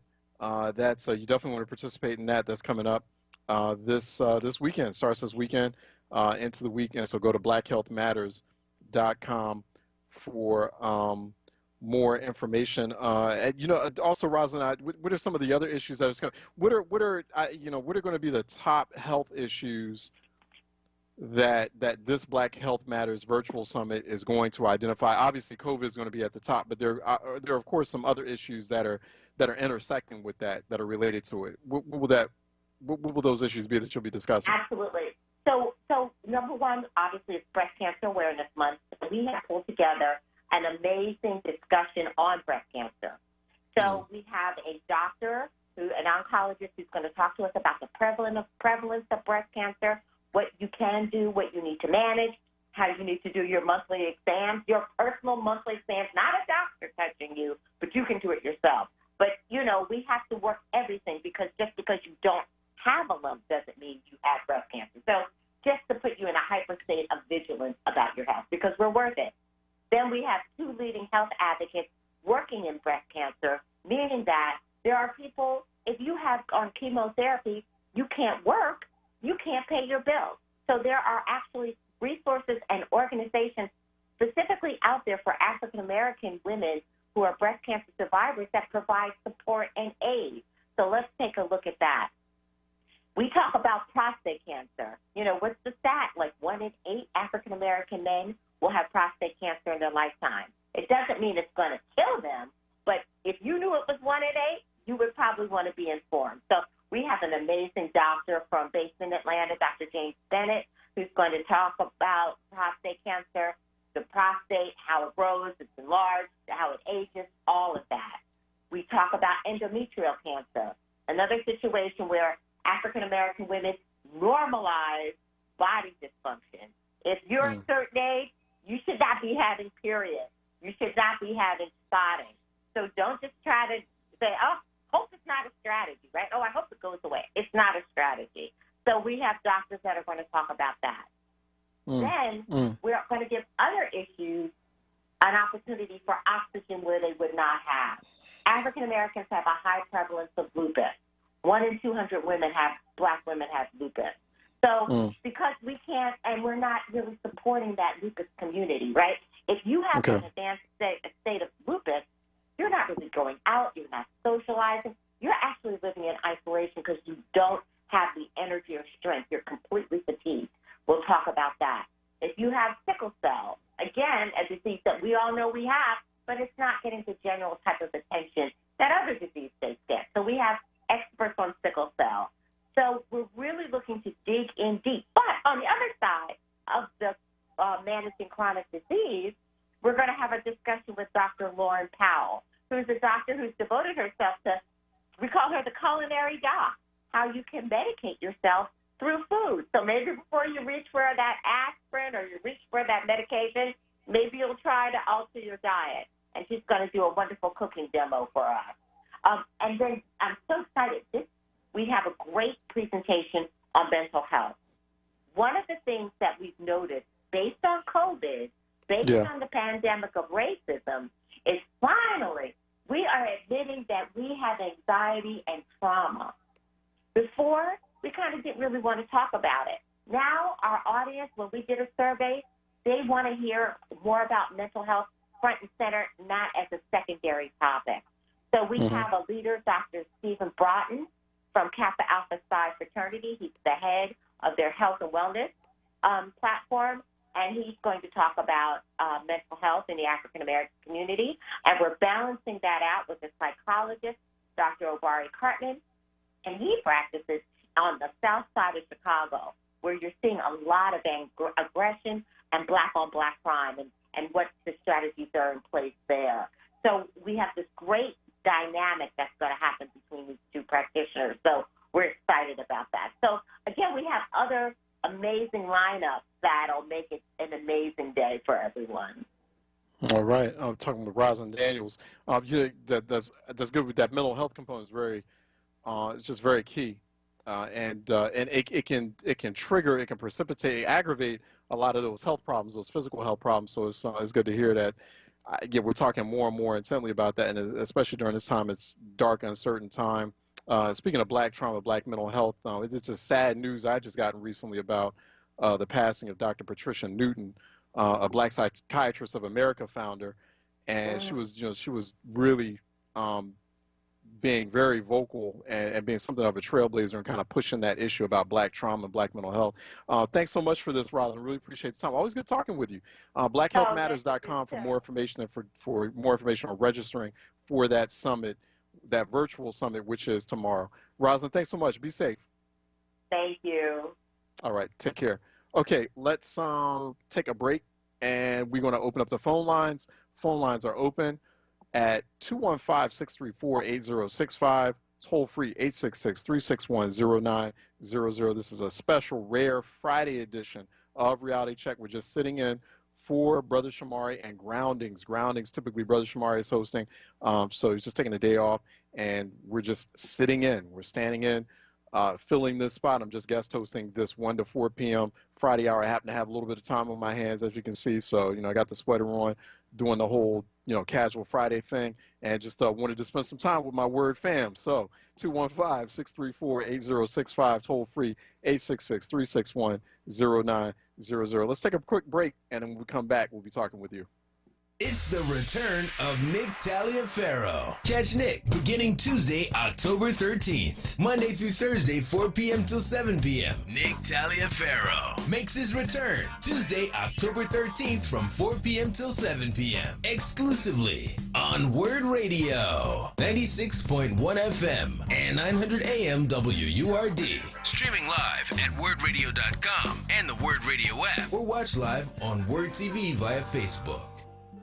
Looking for employment? JD's Auto Body and Painting is hiring. They have 2 positions if you have 5 years experience in auto body and framework. Also seeking painter with 5 years experience. And if you have experience as an A or B assembler, JD's Auto Body can be the place for you. Please call JD's Auto Body at 215-848-5949 or email JD's Auto Body and Painting at Comcast.net.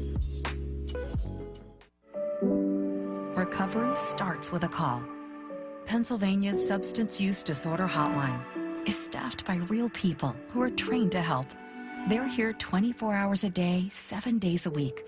They'll get you or your loved one into treatment regardless of your access to insurance. If you or someone you know is suffering from addiction, call 1-800-662-HELP. Recovery starts with a call. Paid for with Pennsylvania taxpayer dollars. Everyone's journey to their vote is different, but they all share the same first step.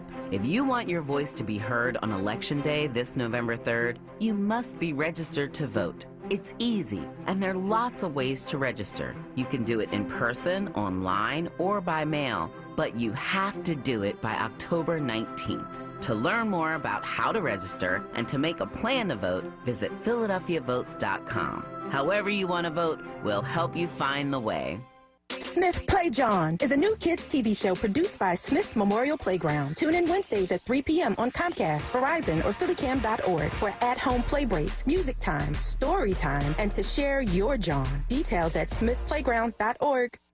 WURD TV. We're streaming live video of this conversation right now. Tune in on YouTube at onWURD or on Facebook at ForWord. WURD TV. Black Talk Media.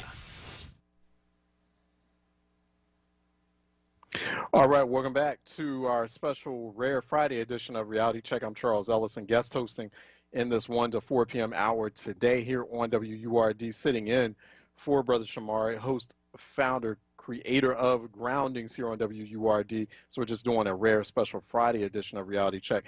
Phone lines are open at 215-634-8065, toll free 866-361-0900 here on Reality Check. 215-634-8065, 866-361-0900 here on Reality Check. Phone lines are open, so feel free to call in now. Let me go to the phone lines now, and we are with Woody out of the barbershop here on our rare Friday edition of Reality Check. Woody, what's good?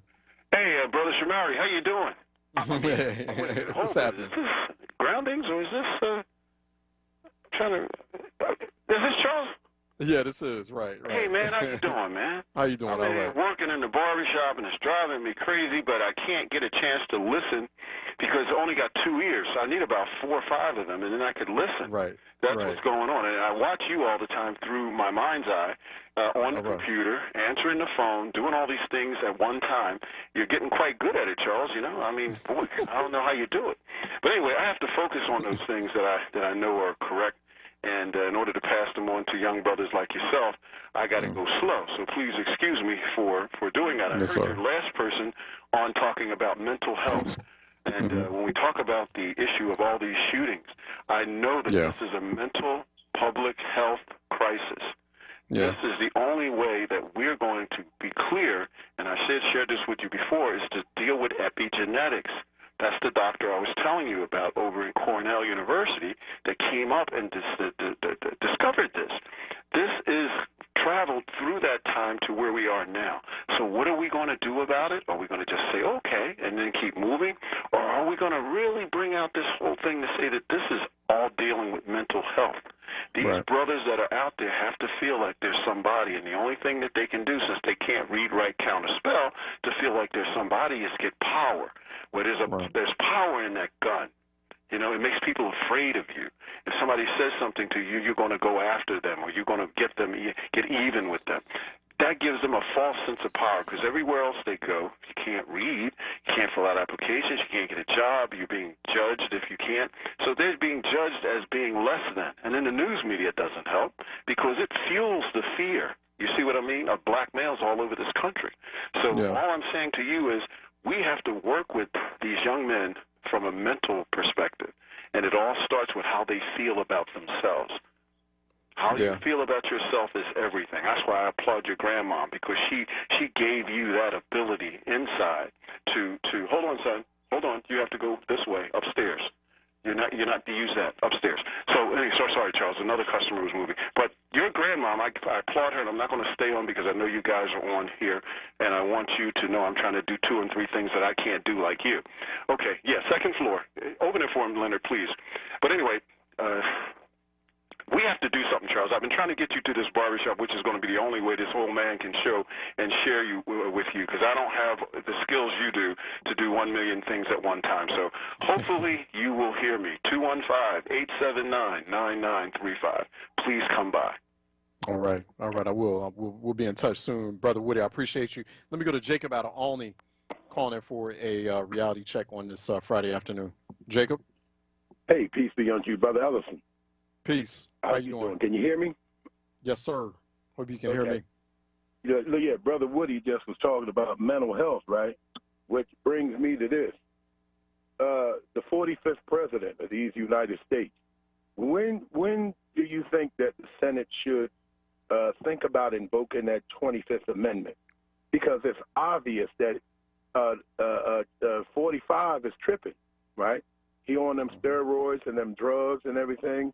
And in my younger days, you know, as they say, before I got saved, I know what it is to be tripping and hallucinating.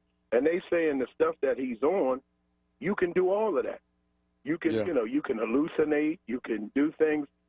If this was President Obama, man, they would have invoked the 25th Amendment so fast that we wouldn't even knew that it happened, right? But with the privilege that this president has, he can actually every day act more and more like a delusional fool, and you still got people. And then my question to you is, what do you think about what Moscow Mitch said about not wanting to go to the White House because they have, in other words, the leadership of this coronavirus wasn't done the way he thought it should be done, but yet he still support him. What do you think about that? Right. I mean, you know, the Senate Majority Leader was rather candid about that. He was like, you know, I'm not messing around with this thing, and we have specific protocols here in the Senate that we follow, you know, to keep people's health safe, and folks at the White House are not following those same protocols. And I'm just quoting him. He was like, and people have paid the price. That's what he said. That was the Senate Majority Leader. Well, you know, it was rather interesting. It was a rather candid moment. I think there is, you know, based on what I'm hearing from people on Capitol Hill, you know, and particularly from folks on both sides of the aisle, but especially on the Republican side, there is an expectation of loss and fairly dramatic loss come November. They're looking at internal polling because, you know, yeah, all campaigns, Democrats or Republicans, or all candidates have their own internal polling that they don't share publicly.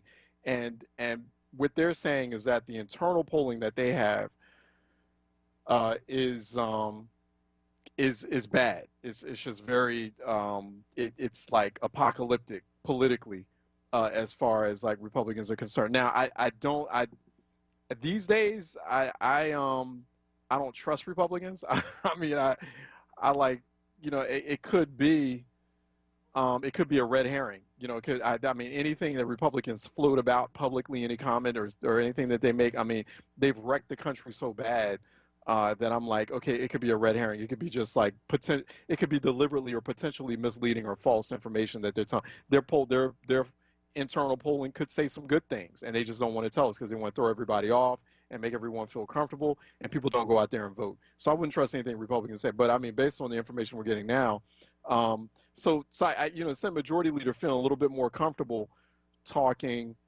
disparaging the White House a bit. I mean, that was a rather kind of rare moment where the Senate Majority Leader, who normally is aligned with Donald Trump, disparages the president, and it's just, you know, we haven't seen that often, right?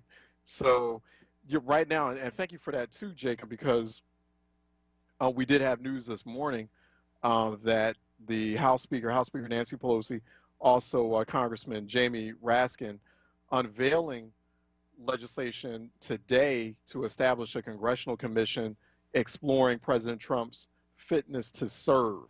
So they are now starting the process of invoking the 25th Amendment, and that's a process by which a sitting president can be removed and then replaced by the vice president. So there's a whole process for that.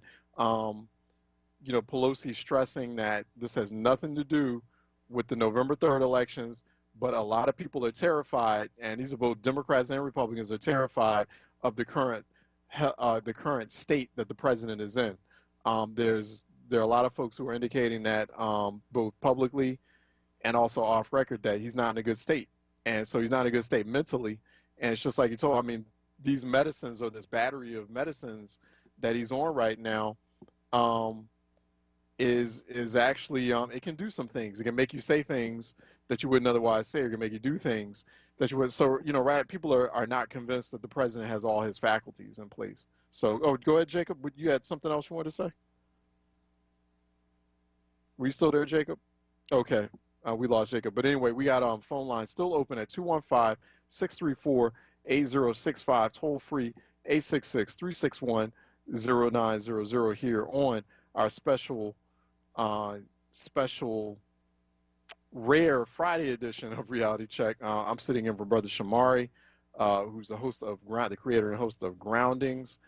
So he is just taking a day off. So 215-634-8065, toll free. It is 866-361-0900 here on our special rare Friday edition. Just doing a special edition. It's not a permanent edition, but it's a special Friday edition of Reality Check. And, you know, we're going to, there were some comments, I believe, that were left at the Facebook live stream, or the WURD TV live stream at facebook.com/forward. It looks like we got two screens up. It looks like they had to, so they had to kind of go from one screen to the next here. So I got to jump on the comments here. We have quite a few folks who are just chiming in. Good afternoon to you, Shirley Carter. Raphael Suleiman, good afternoon to you. He's got some good thoughts there. Joey Dixon, good afternoon. And Jazz, back at you. Larry Diggs, good afternoon. And Malcolm White, watching and listening from West Mount Airy. Also, Maurice Waller, we're talking about there's an early discussion from some early listeners about defund the police. Maurice Waller is saying, these people know damn well that defund the police doesn't mean take the police away and leave the neighborhoods unprotected. They're just acting stupid, like right-wing racists always do when they feel threatened and want to push back. Folks have explained what is meant by defund and reimagine on numerous occasions. We must stop falling for their distractions. But, you know, I will say this, Maurice, it's politics. And politics is all about optics and messaging. I mean, and politics is also about, like, the type of effective strategy and messaging that you come up with to win your campaign. So, you know, the whole defund the police, that's a campaign. That's a political campaign at the end of the day. I mean, just bare bones. No problem. I think reimagine is what folks should have went with. Reimagine, I don't have a problem with it. I don't see a whole lot of people having problems with reimagine. But, you know, yeah, people can know what you mean by defund the police. People might even have problems with kind of the intent behind that. But the fact that the creators of that term have to constantly explain themselves. Here we are months later, and people still having a debate over that term, that you still got to explain it. Like you can't even present it. You can't even introduce it without having to get stopped and then having to kind of pivot and backpedal and then explain it. And then you spend all this time trying to explain what you meant. You never get to like the goal, the mission, which is to persuade. So, I mean, that's the whole business of politics. It's persuasion. It's the art of persuasion. And so you got to come up with the right kind of clever, crafty messaging to persuade. It's like when I was telling people yesterday about how I loved how Kamala Harris kept emphasizing and stressing Affordable Care Act. She had not at one point during that entire debate did she ever say Obamacare, because she knows Obamacare is a slander. It was created as a derogatory term by Republican messaging artists. So it's like, you know, if you spending all this time, you know, I've actually been in conversations and debates where I've seen people, you know, you want to get into a conversation about the goal of, okay, well, how do we restructure? How do we reimagine policing in America? We never get there because people are spending 30 minutes to an hour during some panel discussion trying to make people understand what's meant by defund the police. So right there, you already lost the game. You know, so like I didn't have a problem with reimagine. I think reimagine, restructure, overhaul, you know, it could come up with, you know, but defund, you know, it's, yeah, you're going to have people out there who are going to react. And I don't think that's people acting stupid. I think the previous caller, Lola, was making a real good point. You know, get your messaging game together. You know, you got to have your if you're going to, you got to, that's a campaign. And so you got to operate as a campaign. Things got to be tight, like down to the messaging and the words, the lexicon, the syntax that you use. And so in this particular instance, sorry, it gets a grade of D. You know, not an F because it didn't totally fail, because it's still, the conversation's still in the public discourse. So you did manage to keep doing that, but it did get a D. Probably wouldn't need to pick another word. Sorry, I'm just that's not to say that I disagree with. Yeah, I'm all for it. Like we need to completely just dismantle, like totally restructure policing as we know it in the United States. And there are ways to go about that. It's just the messaging. Sorry, like, that's my grade. I'm just this is my professional opinion on this. And you're gonna get that kind of reaction. It's just is what it is on that. Anyway, let me take a quick break. When we come back on the other side, we're scheduled to talk with Kalila Brown-Dean, political science professor at Quinnipiac University. And we'll keep the phone lines open, too. You can join in on that conversation. 215-634-8065, toll-free 866-361-0900 here on Reality Check. Let's take a break, and we'll be right back. I'm Joe Biden, candidate for president, and I approve this message. But they've got the experience. I'm still in shock 3 or 4 years later that we're in this position now. Our democracy is at a pivotal point. From the top, we don't trust our government. We see the trouble we're in economically. We've got 170,000 Americans dead, and yet this president will do anything he can to make it seem like things are better than they are. I did more for the black community than anybody with the possible exception of Abraham Lincoln. It's our responsibility. If we don't lead that effort to make things better, we can't ask other people to do it. There is no good reason not to vote. Right, we need to have individuals that are in office like Joe Biden and Kamala Harris. They are our best shot to take us forward. And that's what makes me incredibly hopeful, but we really do have to work for this thing. To the thousands who did not vote, we need you to show up for our future and for our country. You cannot sit on the sidelines. You got to get in the game. Paid for by Biden for president. Everyone's journey to their vote is different, but they all share the same first step. If you want your voice to be heard on Election Day this November 3rd, you must be registered to vote. It's easy, and there are lots of ways to register. You can do it in person, online, or by mail, but you have to do it by October 19th. To learn more about how to register and to make a plan to vote, visit PhiladelphiaVotes.com. However you want to vote, we'll help you find the way. Always Best Care is a great place to work. Flexibility, leadership, purpose, great benefits. There's never a dull moment. Diversity, inclusion, compasión. We love our jobs. If you're looking for a great place to work, you can join our compassionate Team Green. You can apply online at teamgreenabc.com or call 267-909-9248. Teamwork makes the dream work. This is WURD Radio, 96.1 FM and 900 AM WURD Philadelphia. Independent Black Media. WURD TV. We're streaming live video of this conversation right now. Tune in on YouTube at onWURD or on Facebook at ForWord. WURD TV. Black Talk Media. All right, welcome back. We're here on our special rare Friday edition of Reality Check. I'm Charles Ellison, typically your host, creator of Reality Check, and just had a little bit of time on my hands this Friday afternoon and was able to commit a few hours to you to sit in for Brother Shamari, who is host, creator, and host of Groundings. And so we're just doing a special Reality Check Friday edition here on the home of Black Talk Media, WURD. We're 96.1 FM, 900 AM, wordradio.com, WURD TV, WURD app as well, and we're watching you on WURD TV on our live stream at facebook.com/forward around the greater Philly, Delaware Valley area, but around the world and the nation, around the country as well. So feel free to chime in.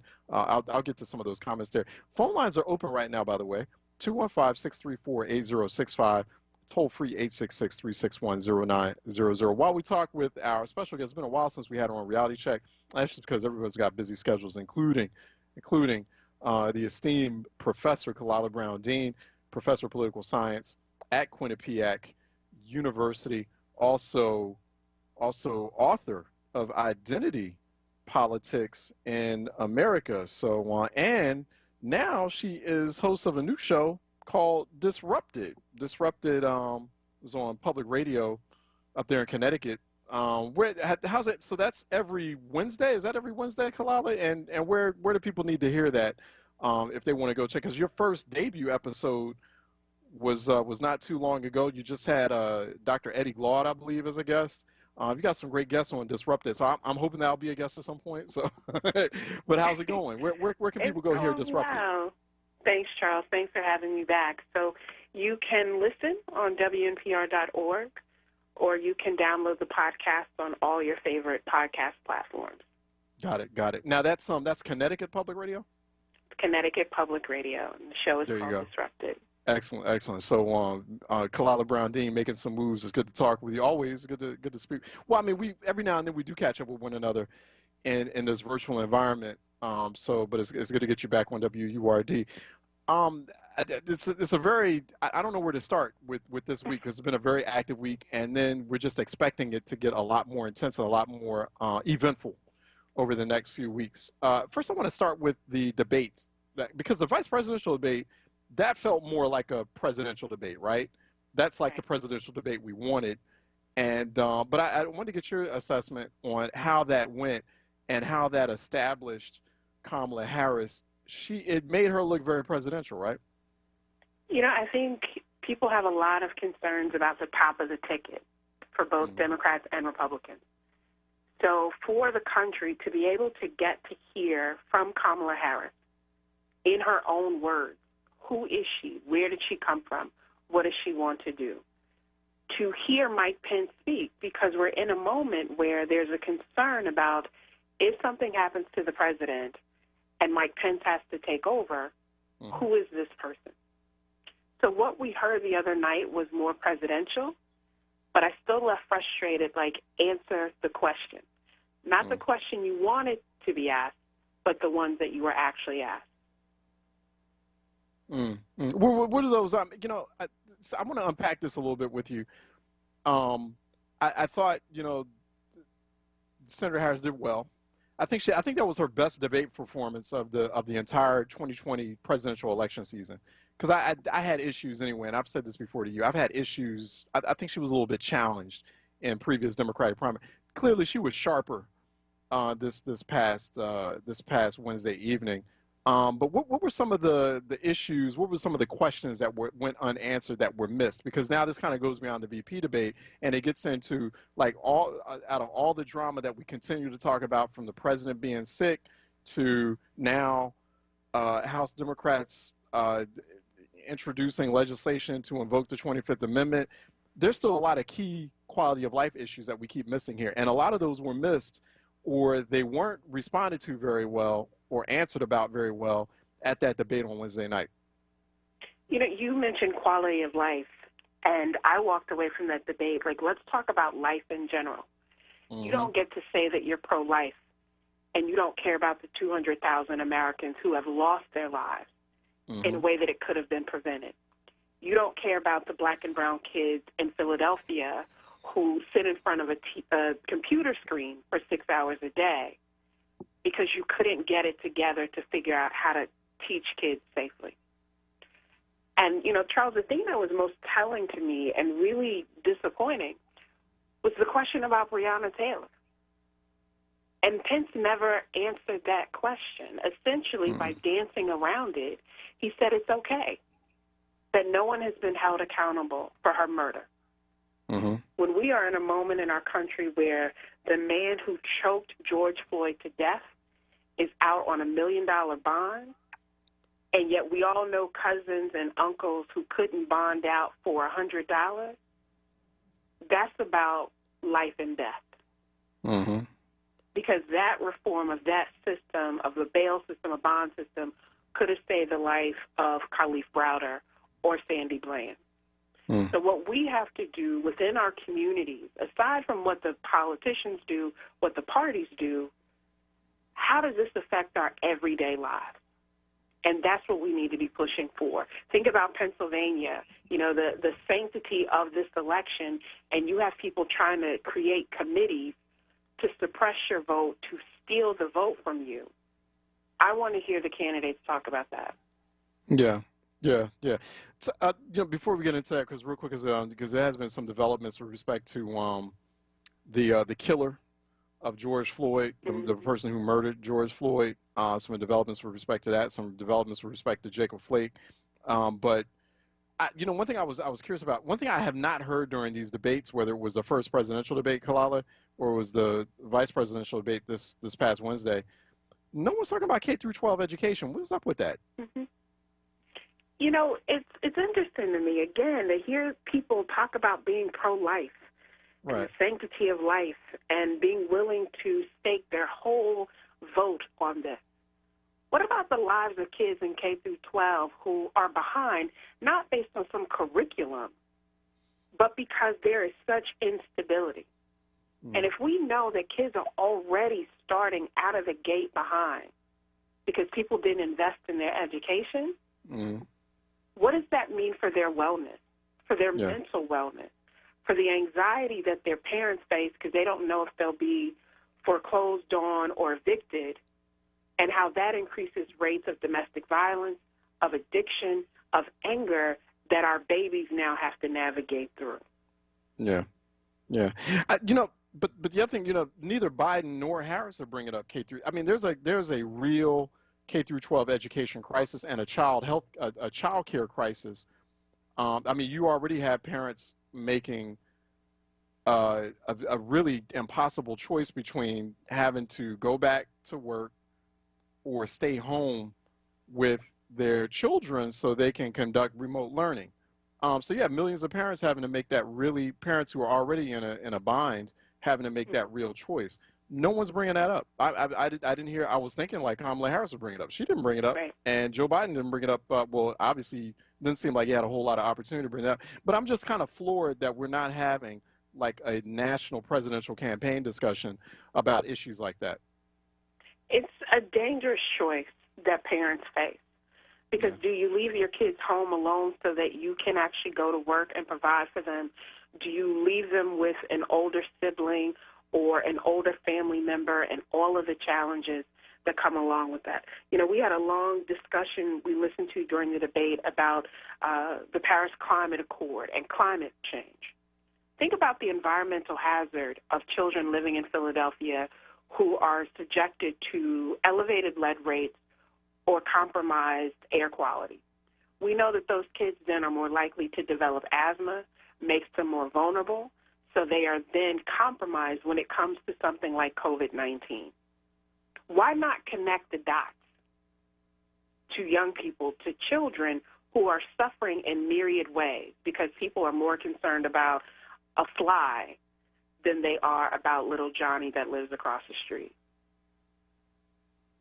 Yeah. No, we're talking with Kalila Brown Dean. For more, go to kbdphd.com to learn more about her, also about identity politics in America, at kbdphd on social media, on Twitter, and learn more about her new show. She got a new show. She's a host of Disrupted on Connecticut Public Radio. So go to kbdphd.com for more there, to also listen to previous episodes as well. She's joining us here on Reality Check. We got a rare Friday edition of Reality Check, and we've got, after some months, a rare sighting of Professor Kalila Brown Dean of Quinnipiac University here on with us. So Kalila, going back to Derek Chauvin and the $1 million bond, what's that say about, or what, not even what does it say, what does it reinforce about what we know about this so-called criminal justice system, who it's working for? I wasn't surprised, but it forces the question, from where does that money come? When we know that when municipal budgets are strapped, the minute that a mayor or city council says we're going to have to make some reductions, the police union lines up quickly to say officers cannot afford to make less. How do you bond out on $1 million bond? What's the collateral that you're able to do that? And instead, you see these crowdfunding platforms that immediately start putting money into the man who killed George Floyd or to the guy that killed people in Wisconsin. And at the same time, you have families that are still trying to figure out, do I pay for this medication that my kid needs, or do I keep the electricity on so they can have access to Wi-Fi and navigate school? So it's about the priorities of the system. It is about for whom that system is intended. And it also raises the question of, will there ever be meaningful change that substantively affirms the quality and worth of every person in this country? Yeah. How do we keep people encouraged, though, when they see developments like that? Like, how do we keep people encouraged, especially around this time? We're asking people to say, hey, listen, we need you to get to stand in line for hours. We need you to participate in this vote. We need you to mail in ballot, do what you got to do to win this election, because if you don't, that's it. We're at the edge of the cliff. We're going to go off the cliff. But, it becomes difficult, right? It becomes difficult when, when you're seeing death threats against Jacob Blake, or when, the guy who murdered in cold blood for 9 minutes on video for everyone to see, murdered in, as Kamala Harris said, and I noticed how she stated this, an American man, right? It's difficult, right? It's really difficult. How do we keep people like somehow confident or in the process in governance? You mentioned that I interviewed Eddie Glaude for my show, and we talked about the fact James Baldwin said that voting for black people is about buying ourselves time. None of us are deluded to believe that a vote, a singular election, will overturn all of this. But what I do know is that people voting for a different prosecutor in Chicago led to holding officers accountable for killing Laquan McDonald. People voting in Ferguson, Missouri changed the makeup of the city council, the mayor, and the local prosecutor to hold people accountable. So if you don't like what Daniel Cameron did in Kentucky, he's an elected official. You vote him out. You don't like what your city council is doing in Philadelphia, they are elected to serve you. You vote them out. And you don't allow them to run on our complacency. And it's difficult to stay connected to a system that constantly tells you that you're not worthy. But, Charles, the alternative to that is even scarier. Yeah, no, it really is. And when we talk about that alternative, how are you looking at the landscape right now, Kalila? We're weeks out from November 3rd, and there's a lot of worry about violence. I had this conversation this morning with some of my friends about what was happening with the threats against the governor of Michigan. And I remember saying to one of my girlfriends, they were going to kidnap a whole person, like a governor, because they are so opposed to her and to what she represents. So I'm fearful. I'm fearful about what will happen when people who are ignorant have that ignorance inflamed. I'm concerned about what will happen in the White House, whether the incumbent wins or loses. I expect dangerous shenanigans. And I also look at the increases in gun ownership rates, the difficulty of finding ammo. It means that people are preparing for something. And how do we protect ourselves? How do we keep our families safe when we know that ignorance can become violent? We saw it in Charlottesville. Yeah. We saw it in Wisconsin. What do we do? Yeah. Yeah, it's hard to, we can only prepare. We can only kind of watch what's coming down the pike. And also this conversation I find fascinating, also troubling on so many levels, right? Like when we talk about the terrorists in Michigan, and still trying to find ways to excuse them for what they're doing, kind of explaining it away as, some distorted, twisted moment of white working class frustration. People are still doing that, right? I mean, no, it's terrorism. Like if they weren't white, we would not be having this conversation. We would be having a totally different conversation, right? Call a thing a thing. Right. If they were black or brown, you would then have cause to have the FBI rolling up in neighborhoods to find anyone who may be connected to a cell. You can't tell me that someone who's in this sort of, remote place isn't connected to others.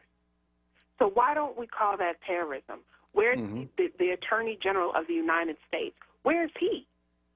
If you can go to Wisconsin and sit in a panel to condemn protesters, certainly you can take the microphone and condemn homegrown terrorists, homegrown organized gang leaders who were trying to commit harm against a sitting American official and innocent law enforcement. You don't get to say Blue Lives Matter and not speak out against these homegrown terrorists who wanted to commit acts of harm against police officers.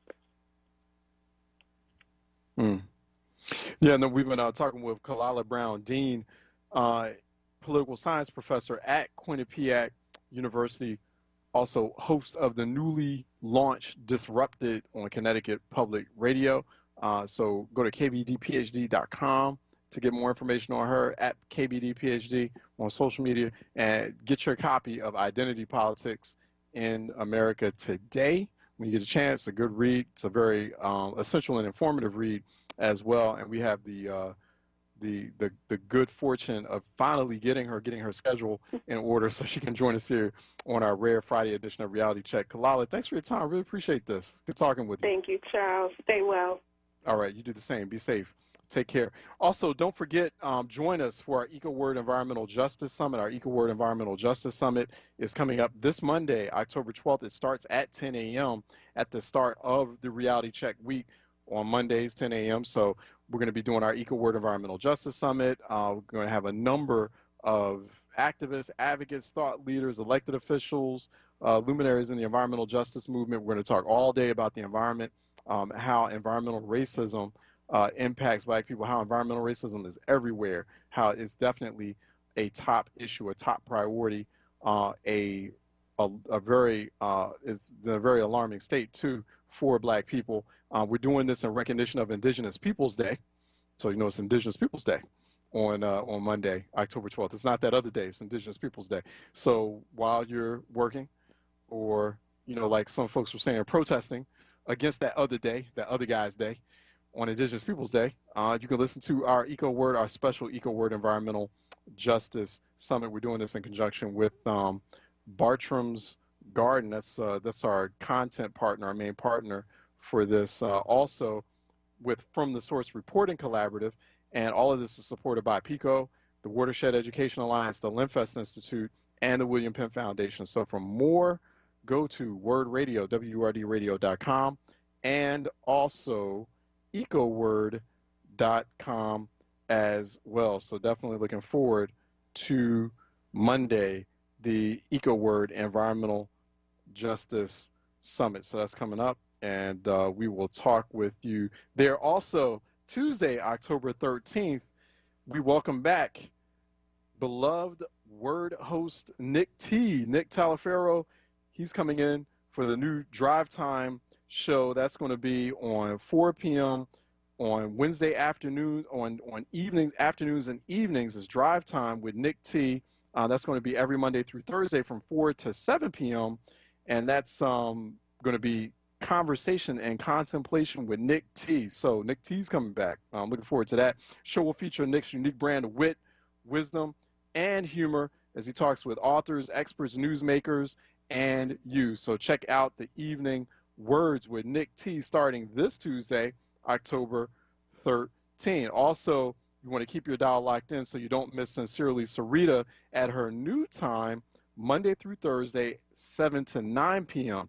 So Sarita's new show will be Save Space with Sincerely Sarita. So that's going to feature insightful, in-depth interviews with the most interesting voices in Philly, in and beyond. She'll bring a spirit of clarity and openness to save space for intergenerational dialogue and healing. So you got your evenings now with Nick and Sarita. That begins this Tuesday, October 13th, exclusively on WURD Radio, 96.1 FM and 900 AM WURD. The live stream is at wordradio.com, WURD TV, and WURD app. So welcome back, Nick T. And definitely looking forward to that. He'll be back in that 4 to 7 slot where he was originally before we started Reality Check some years ago.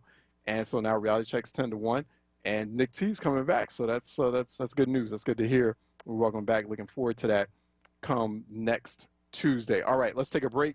We're going to open up the phone lines. We're going to open up the phone lines between now and the end of this special rare Friday edition of Reality Check. 215-634-8065, toll free 866-361-0900 here on Reality Check. 215-634-8065, toll free 866-361-0900 on Reality Check. Let's take a break and we'll be right back. By mail this election, remember that it's safe, it's secure, and it counts. But there are a few things to keep in mind. While the application deadline is October 27th, you should apply now and send your ballot back as early as possible, before November 3rd. When it comes to sending it back, you can drop it in the mail, use a designated drop box, or return it to a satellite election office. To find one or for more information, visit PhiladelphiaVotes.com.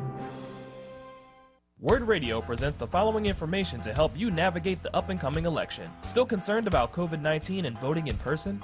Pennsylvania has you covered with mail-in ballots. Simply submit a completed ballot by mail. So long as you request that mail-in ballot between now and October 27th, go to votespa.com and apply for your mail-in ballot today. When your ballot arrives, read it carefully and follow the instructions to complete it and return it. You can also track and confirm that your County Board of Elections has received the mail-in ballot by going to votespa.com. For more information on how to vote in Pennsylvania, visit states.aarp.org/Pennsylvania. Vote early.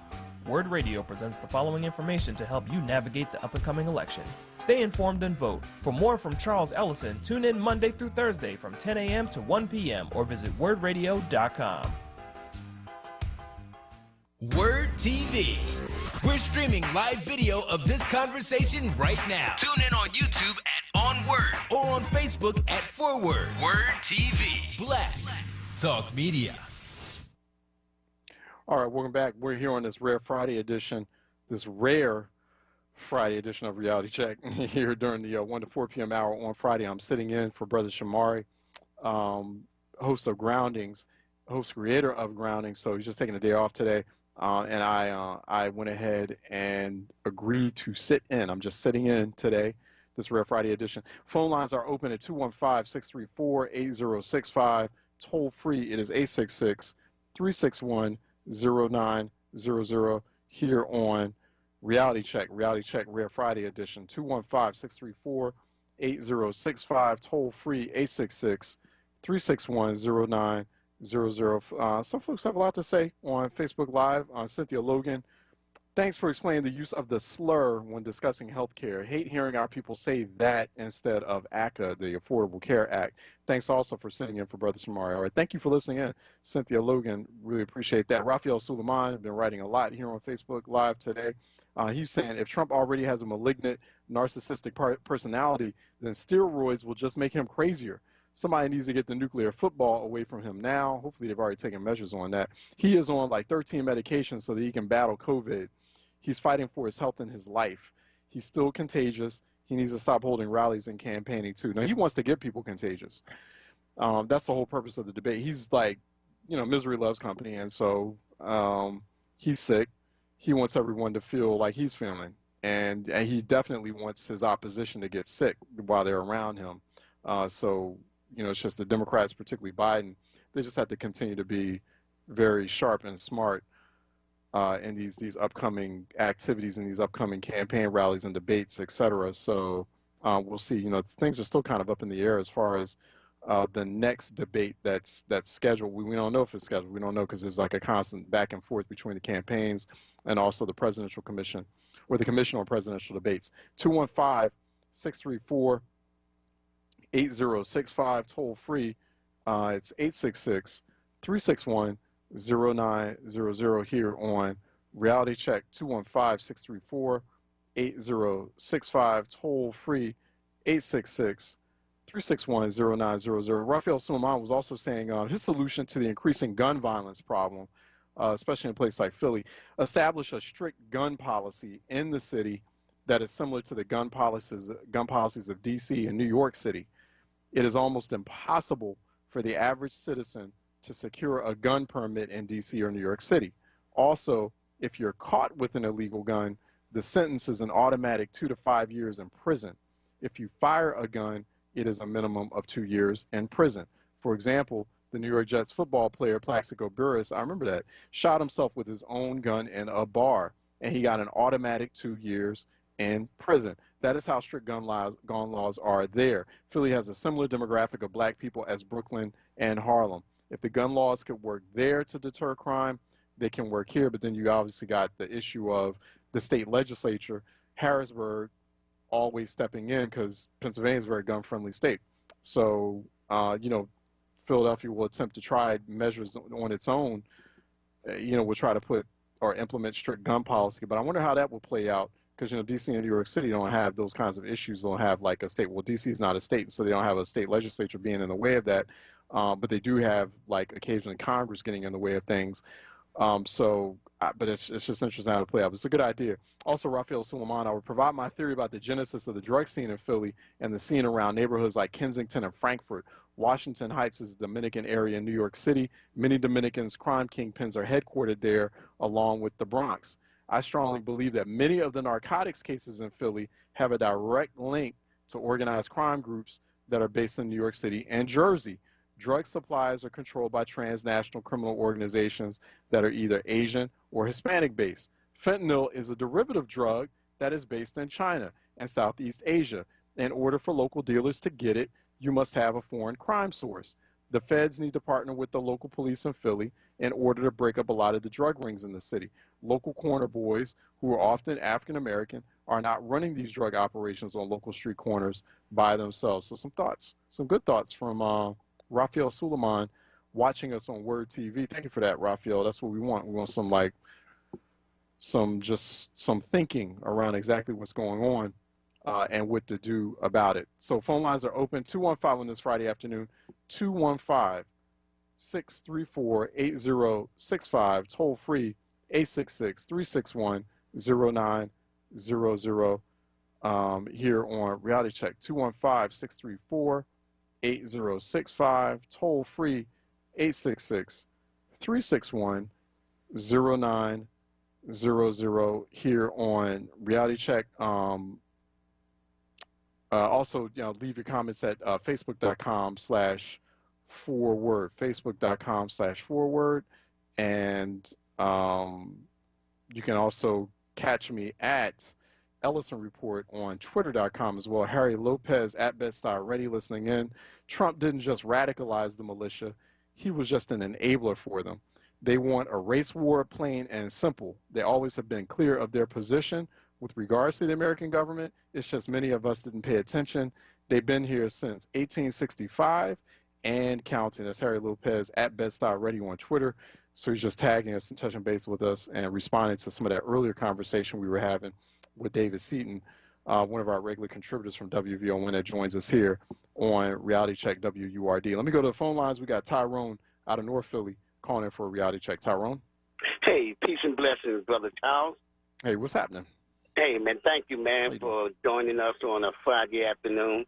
It's always good, my good brother, to get your wisdom on the things that are happening out here. So we appreciate you, good brother.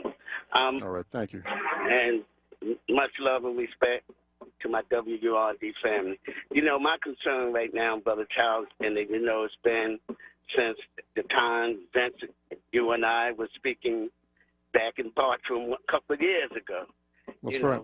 This thing with this violence, just this week we had 7 people shot, two gunmen walk up, shoot 7 people. Now last night, 4 people. So it's getting beyond, the one-on-one or one-on against a couple. Now it's getting to a point where multiple folks are being gunned down.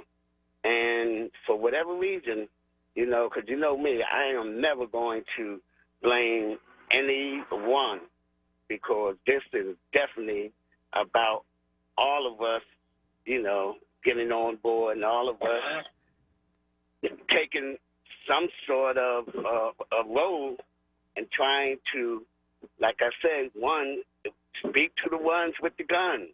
I know gun laws, we've been fighting to get them, but I think more than gun laws, we got to speak to the ones with the guns. And like I said a few times, that if we can't speak to them, then we got to speak to their boys or their girlfriends or their family members, because they got to understand the significance of what they are doing. It's not so much of the battles that they are, dealing with whoever they're shooting out with. It's the magnitude of what it is doing in terms of the daily struggles that we're going through each and every day. They're making it harder and harder for us to fight the things that are destroying us as a people, when we got to contend with their petty, whatever it is, that they can, continue to do this. So once again, my brother, I'm about trying to speak to the ones with the guns or folks close to them, because we got to get to them to understand the magnitude of what they are doing. So always, my brother, I thank you for allowing me. I mean, is it, and really, Tyrone, is it simply talking to them, right? I sometimes wonder about that, and other people are saying, we need to be real aggressive, and I know the city is going to cry broke on this, but there's got to be a Marshall Plan. There's got to be an economic Marshall Plan. I mean, pay these young people. Pay them to stay, or just pay people in jail. You know what I mean? You have to find sources of income, find things for them to do, and find sources of income as well. Keep them engaged, so that people out there are not engaged in that kind of behavior. Does that work? Well, yeah, but Charles, there's got to be some meeting in the middle or something, because just last night, my cousin and I, we were speaking about, because, we have several programs which we are trying to bring resources to young people. But it's still, you have this group that bringing resources to them ain't the issue. The issue, man, is, dealing with that mentality. And that's why I'm saying, speaking, however, whatever we got to do, there's got to be some avenue, somewhere, a meeting, let's say the meeting of the mind. Because my issue is whatever they're going through, they got to understand the damage that they are causing with us dealing with everything else. And you know what, Brother Charles, please don't let me forget to say this. We're talking about voting, but you have to be registered to vote. So, ladies and gentlemen, Monday, October the 19th, is the last day that you can register. And if anyone is in your household is going to be 18 years old on or by November the 3rd, they are able to register and able to vote in the November 3rd election. So, my brother, I got to keep pushing that, because I'm out right now doing voter registration, trying to get folks to understand the political impact. But I keep saying this violence and the killing of one another is the most critical problems that we are facing in our community, because it just has such a ripple effect on everything else. I love you, my brother, and thanks again, my man, for allowing me to share. All right, love back at you, Tyrone, out of North Philly. Good to hear from you. Good to talk with you as well. Some thoughtful words. 215-634-8065. Toll free 866-361-0900. Elias out of North Philly, calling in for a reality check. Elias. Hey, good afternoon, sir. Hey, what's happening? Shocking to hear from you today on a Friday, but it's a pleasure. Hey, all right. Listen, so I just want to bring up what the guy put in the email regarding the Dominicans, and I'm far from being racist, man, but there's a lot I live in these areas, right? And I see a lot of Dominicans, and I kid you not, they ride the best cars there is, the best clothes there is, but you see none of them going to City Hall, the Center City working early in the morning, going to work in corporate world, okay? This is something we have to look into, because, like I said, we had that state representative, Mr. Burgess, that I'm going to go personally to his office down 6th and Erie, okay? He created a business that has 385 members Latino organization, business association that opens up all these bodega stores throughout the city, okay? And they're the ones that enables them. It's part of this whole component of what's enabling addiction and crime in our communities by selling all these type of drug paraphernalias in their stores. So that's all I got to say. That email put a big point in what we need to look into and see and investigate this particular state representative of what kind of businesses and organization and people that he has in there. Because I'm sure if an African American want to be part of that business over there, I'm gonna tell you right now, they're not gonna invite him to be part of that organization, small business association, predominantly in our Black Latino neighborhoods, man. Who's that state representative? Who again? Who is that again? Mr. Burgess, and he represents. His office is in 6th and Erie, okay? And let me mention another thing. There was some African-American guy. I don't know if he was part of the crime or whatever, if he was a suspect, but he got shot and killed in 2nd and Lehigh the other night, right? And I caught it in video, a particular two Dominican guys. And I'm going to go to the police district about this. They got his name on the video. The guy that was recording, 2 Dominicans, they were saying in Spanish, you kill him and you leave quick. And then the other guy told him, shh, in Spanish, cállate, cállate, chico, like that, meaning shut up, don't talk like that on this video. And then they said together, they said something else in Spanish, because I understand Spanish too, and they called that boy that got killed another N. And it's, you know what I'm saying? Mm-hmm. I'm telling you, I understand Spanish because I'm half Black and Latino, and I've been in these Spanish bars and these Dominican bars, and they call our people the N-word every single time. They look at us like trash, bro. Thank you, sir. I got to go to work. Yeah. Thanks. No, thanks so much, Elias, for calling in. Yes, I need to explore that a little bit more, too. Elias making a larger point.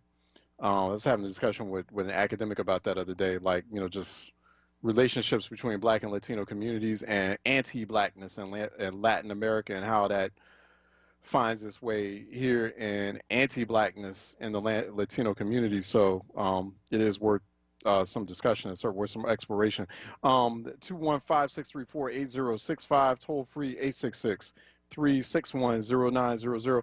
We're going to take a break very shortly, and also don't forget, hold on 1 second. I think it's Glenn out of Southfield. Just stay right there. We're just going to take a break. Also, don't forget, go to wordradio.com. Learn more about this Monday coming up, our special day-long EcoWord Environmental Justice Summit. That's going to be in recognition of Indigenous Peoples Day.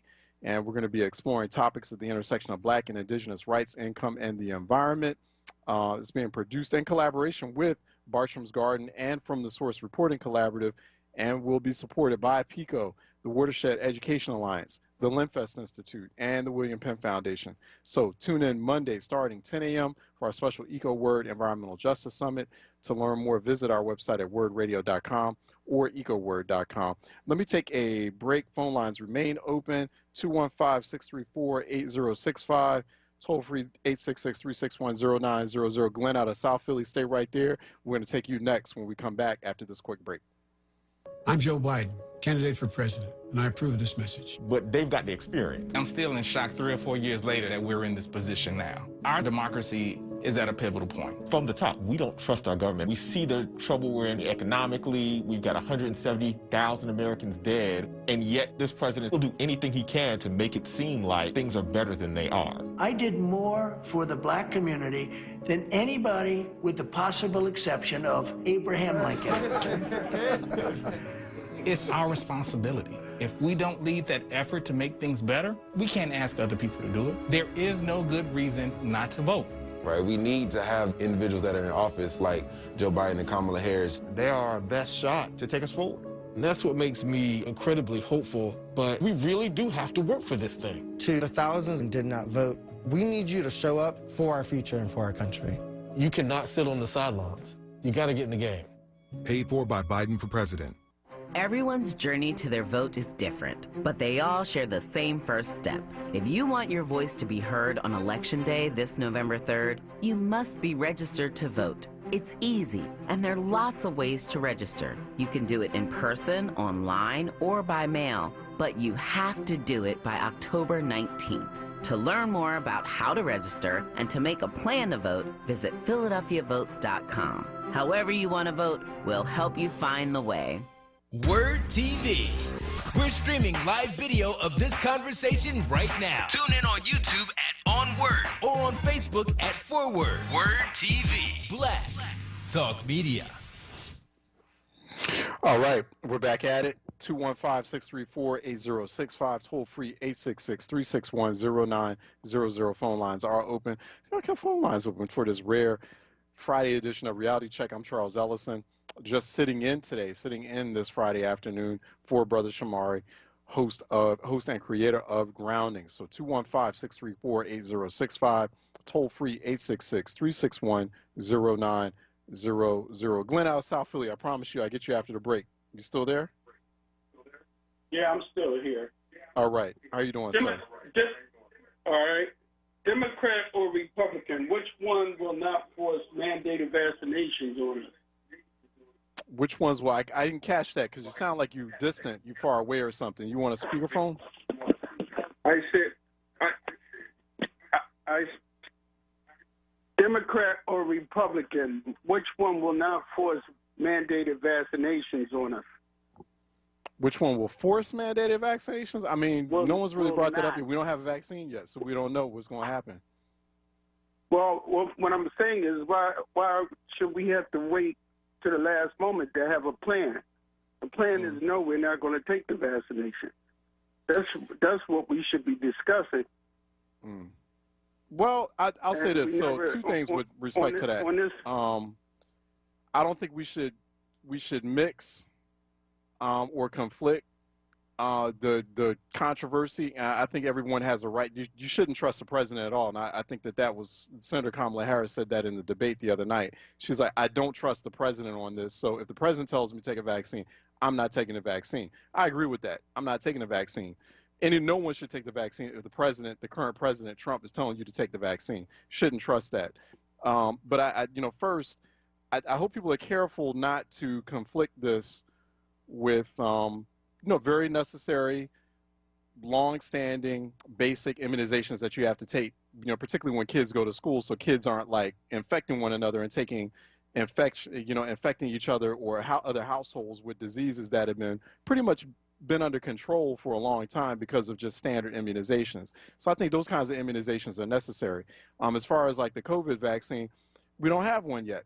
We just have things in development, and we have the president like basically blowing a bunch of hot air about what he expects will be out by a certain time. I wouldn't trust any of that. So I think if, with respect to black people, if there are trusted black medical professionals, black medical researchers, people in the black medical field and the black wellness field as well, telling us that, hey, based on all the science we know, and this could be like a year, maybe 2 from now, there's a safe, reliable COVID vaccine out there, and those are folks who are trusted, reliable sources in the community, then I think certainly, then we should encourage that, so we don't cause any more pandemic or havoc. But to your point, no, I wouldn't trust the president right now. I don't think that hasn't been a discussion that's been taking place yet, and I don't want to speculate on it about people mandating or there being mandatory vaccines. Nothing's been introduced. I think that there was some urban myth about a congressman up in Chicago introducing legislation mandating that. We had that congressman on this show. First of all, people haven't read the legislation, and the legislation says nothing about that, about forcing vaccines on people. So there's all these conspiracy theories out there, and people are just going to have to, cut it out. It's like if it's not fact, if you're not getting it straight from the source and you read it on a Facebook post, it's not true, and that becomes dangerous. So that's where we are on that. You still there, Glenn? He said it 3 times. The president said it 3 times. Yeah, but who believes what the president says? Well, I'll tell you what, that hydrochloroquine works. No, it doesn't. There's no evidence at all of that working. Well, who said that? The Virology Journal, August 25th, 2005. Go back and read that. Yeah, but that's even. I heard about that, and I heard that was even disputed, and it wasn't peer reviewed, and it's been roundly not just criticized but disproven time and time again by like countless infinite numbers of medical researchers and experts up to the World Health Organization. That's not true. Well, the World Health Organization was responsible for going into Africa in the 80s and putting AIDS and HIV and AIDS. Who said that's not the case? There's once again, like, what are you reading? Are you reading a Facebook post? Or are you reading like actual, is this like actual credible investigative reporting that's telling you that happened? You still there, Glenn? Yeah, I mean, hydroxychloroquine, that does not work. So, like, ingesting bleach, that does not work. Like, it's just, once again, like, folks are like, this is why I'm happy I deleted my Facebook page. Maybe you should too. We're like, seriously, folks out there need to delete their Facebook pages. Like, I'm being real serious about that. Like, and that's when Facebook would like stop this nonsense and stop allowing these conspiracy theories to circulate like this. I mean, I was on the phone one time about a couple months ago trying to persuade someone to get registered to vote and to participate in this election because they believed in some just insane, ridiculous, totally disproven, false, mythical conspiracy theory about Democrats peddling in child trafficking. Because they said, I read it on Facebook. Delete your Facebook page, fam. Like, if that is like, if you're relying on that as your only source of information for news, it's about time. It's time for you to delete it. There's another way for you to, you can text pictures, family pictures back and forth, or find some other way to share your family pictures or your bikini shots on a beach before pandemic. Like, really, seriously, some of y'all out there really need to just like delete your Facebook pages, because it's bad for your health and it's bad for everyone else's health, because you're spreading these conspiracy theories and you're not checking other credible, reliable, proven sources. And what I do, and here's an opportunity for me to, and I'll get to the next caller real quick, but I think it's real important. I was just talking with Perry Small on WVON about this morning, because she was saying how before she gets on radio and I do this too, I'd make a daily habit out of it. Before she gets on radio every morning, she reads 7 or 8 different news sources. So we do what's called comparative analysis. That's why I was taught by, I was kind of taught in a very low-key way by my grandmother, but then it was confirmed by college professors when I went to college, comparative analysis. Like, don't just rely on one source. So if you see a Facebook post, immediately go to Google and then look for credible,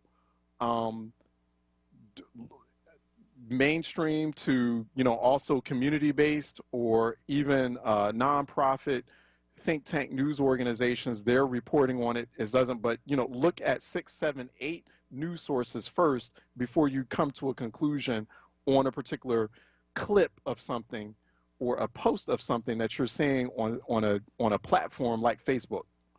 So you're going to have to do that extra work or that extra lift. Do not, just because your trusted cousin in South Philly is telling you that this is, hey, I saw this on Facebook and I'm sharing this with you, and it's like, oh, well, that's my cousin or that's my boy out south, so it must be true.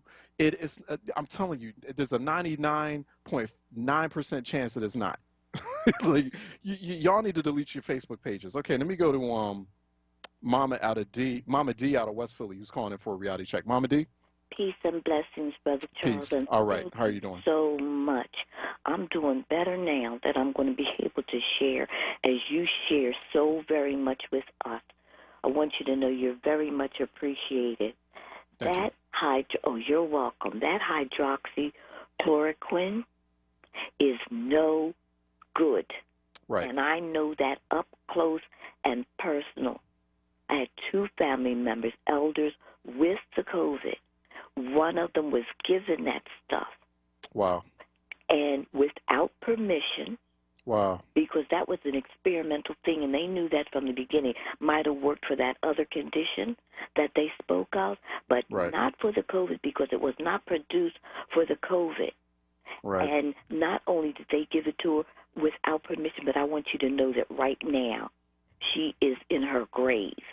Oh my God. Oh. Yes. My deepest condolences, Mama D. Thank you, because they didn't. That's why help I at see. all. That's that's. I'm sorry. I'm sorry to hear that. Thank you. And just this past week on National Public Radio, I heard them speak about it for about the 5th time, because over the past few weeks and months I've heard it spoken of before, that hydroxychloroquine causes heart arrhythmia. It changes the patterns of the heart, and also it has a negative effect on the kidney and the liver. Right. We need to get back to some of what the Creator has given us, and I'll make this quick because I know there are others who want to call, but believe me, this is important. We need to find out how our body works. We should receive this information when we're in grade school. That's right. We need to take the vitamin A. We have right on WURD a Dr. Paul Hopkins, who is brilliant. The people need to listen to him on his 2 programs, and we need to build up and maintain our immune system with the vitamin A, the vitamin C, and things like that, even turmeric. And our immune system. Turmeric is good. Yeah, our immune system will fight. You see, instead of them giving us these drugs out of the chemical laboratory, yes, some of them are helpful, but too many of them are not helpful, and it's all about the money for them. That's right. That's right. So, Mama D, you're absolutely correct. I'm gonna have to let you go. Thank you for that, because it's, particularly during this time, turmeric, vitamin D. Vitamin D is real important, especially during this time. Things like sambucus, elderberry. These are things I'm taking. Things I got the whole households on it. I mean, yeah, you're going to have like some of those prescribed medicines, and they're going to come in handy at certain times, especially when you reach those emergency moments. But it really does pay off to be a informed consumer, and to be as informed about the state of your body as possible, and learning about, just tried and true methods that have been going on how to take care of your body. That have been that way for thousands of years. Let me go to Constance out of Germantown. You get the last word here on Reality Check. I'll give you about a minute or two. Constance, how are you doing? I'm good, Charles. It won't take long. I agree with you 100%. When it comes to research, I'm not on Facebook. Right. I've never been on Facebook. Good. I feel the way you feel about it. People do not check their information. As you, like with the professors, we were not allowed to use certain sources. Wikipedia was out the question. It had to be peer-reviewed, several sources. And, people turn on the radio, and anybody will say anything, and it's the gospel. I don't trust anything anybody say without double-checking it myself. So that's all I wanted to say, Charles. That Facebook, I could never get with that one. Okay. Yeah. And then, I thank you for that, Ms. Constance. Yeah, no, I mean, that's the way that 2016, I shut it down. I deleted it, didn't look back. People have been trying to get me back on Facebook. They've been begging me to get back on Facebook. I was like, nope. I'm sorry. And the only way Mark Zuckerberg is going to hear, people have a lot of problems with the platform, and they should. People should be complaining about it. And I've been having numerous conversations with policymakers, civil rights activists, and they're all like, what are we going to do about Facebook? I'm like, delete your page. That's when he'll start to finally get it. But until then, everybody wants to keep their Facebook pages up, and they want to keep spreading these lies and this deliberate disinformation. And you just heard, Mama D, you just heard what happened. You got firsthand account of what happened to her family member, to her relative, using a drug that does not work, that has been proven time and time again that it does not cure coronavirus. So, folks can we have an infodemic that is just as bad as the pandemic. It's killing people, and folks have got to stop. Take your time and research. Take your time and research. Things on Facebook, circulating on Facebook. You see a post, and it doesn't have links or sources to credible sources of information that backs up that post. Do not trust it. But anyway, just do the research. Take a little bit of time and get off Facebook and go elsewhere, and even go to a library or open up a book. So, but people are going to have to, and we'll help you do that here on WURD and on programs like Reality Check. That's what we do here. You do the research. All right, Ms. Constance, thanks for calling. I appreciate you sharing that. I appreciate everyone just dealing with me, being patient with me. This rare Friday edition of Reality Check was great talking to everyone. I'm Charles Ellison. I'm your guest host for today. Brother Shamari of Groundings had a day off, and I will be back Monday 10 a.m. I'm sure he'll be back next week as well. I'll be back Monday 10 a.m. for the WURD Environmental Justice Summit, so continue to chime in and tune in. We want to thank Jordan Booth at the Board of Steel on the back end, getting it done. Appreciate him as well, and continue to follow me at Ellison Report on Twitter.com. All right, Philly and beyond, I want you to stay sharp, stay smart, do your research, and please stay safe out there this weekend. Philly especially. Y'all need to stay safe. Look out for one another. Be community. Try to keep everyone safe, and I hope to, God willing, I hope to talk with you. I hope to see you on Monday, 10 a.m.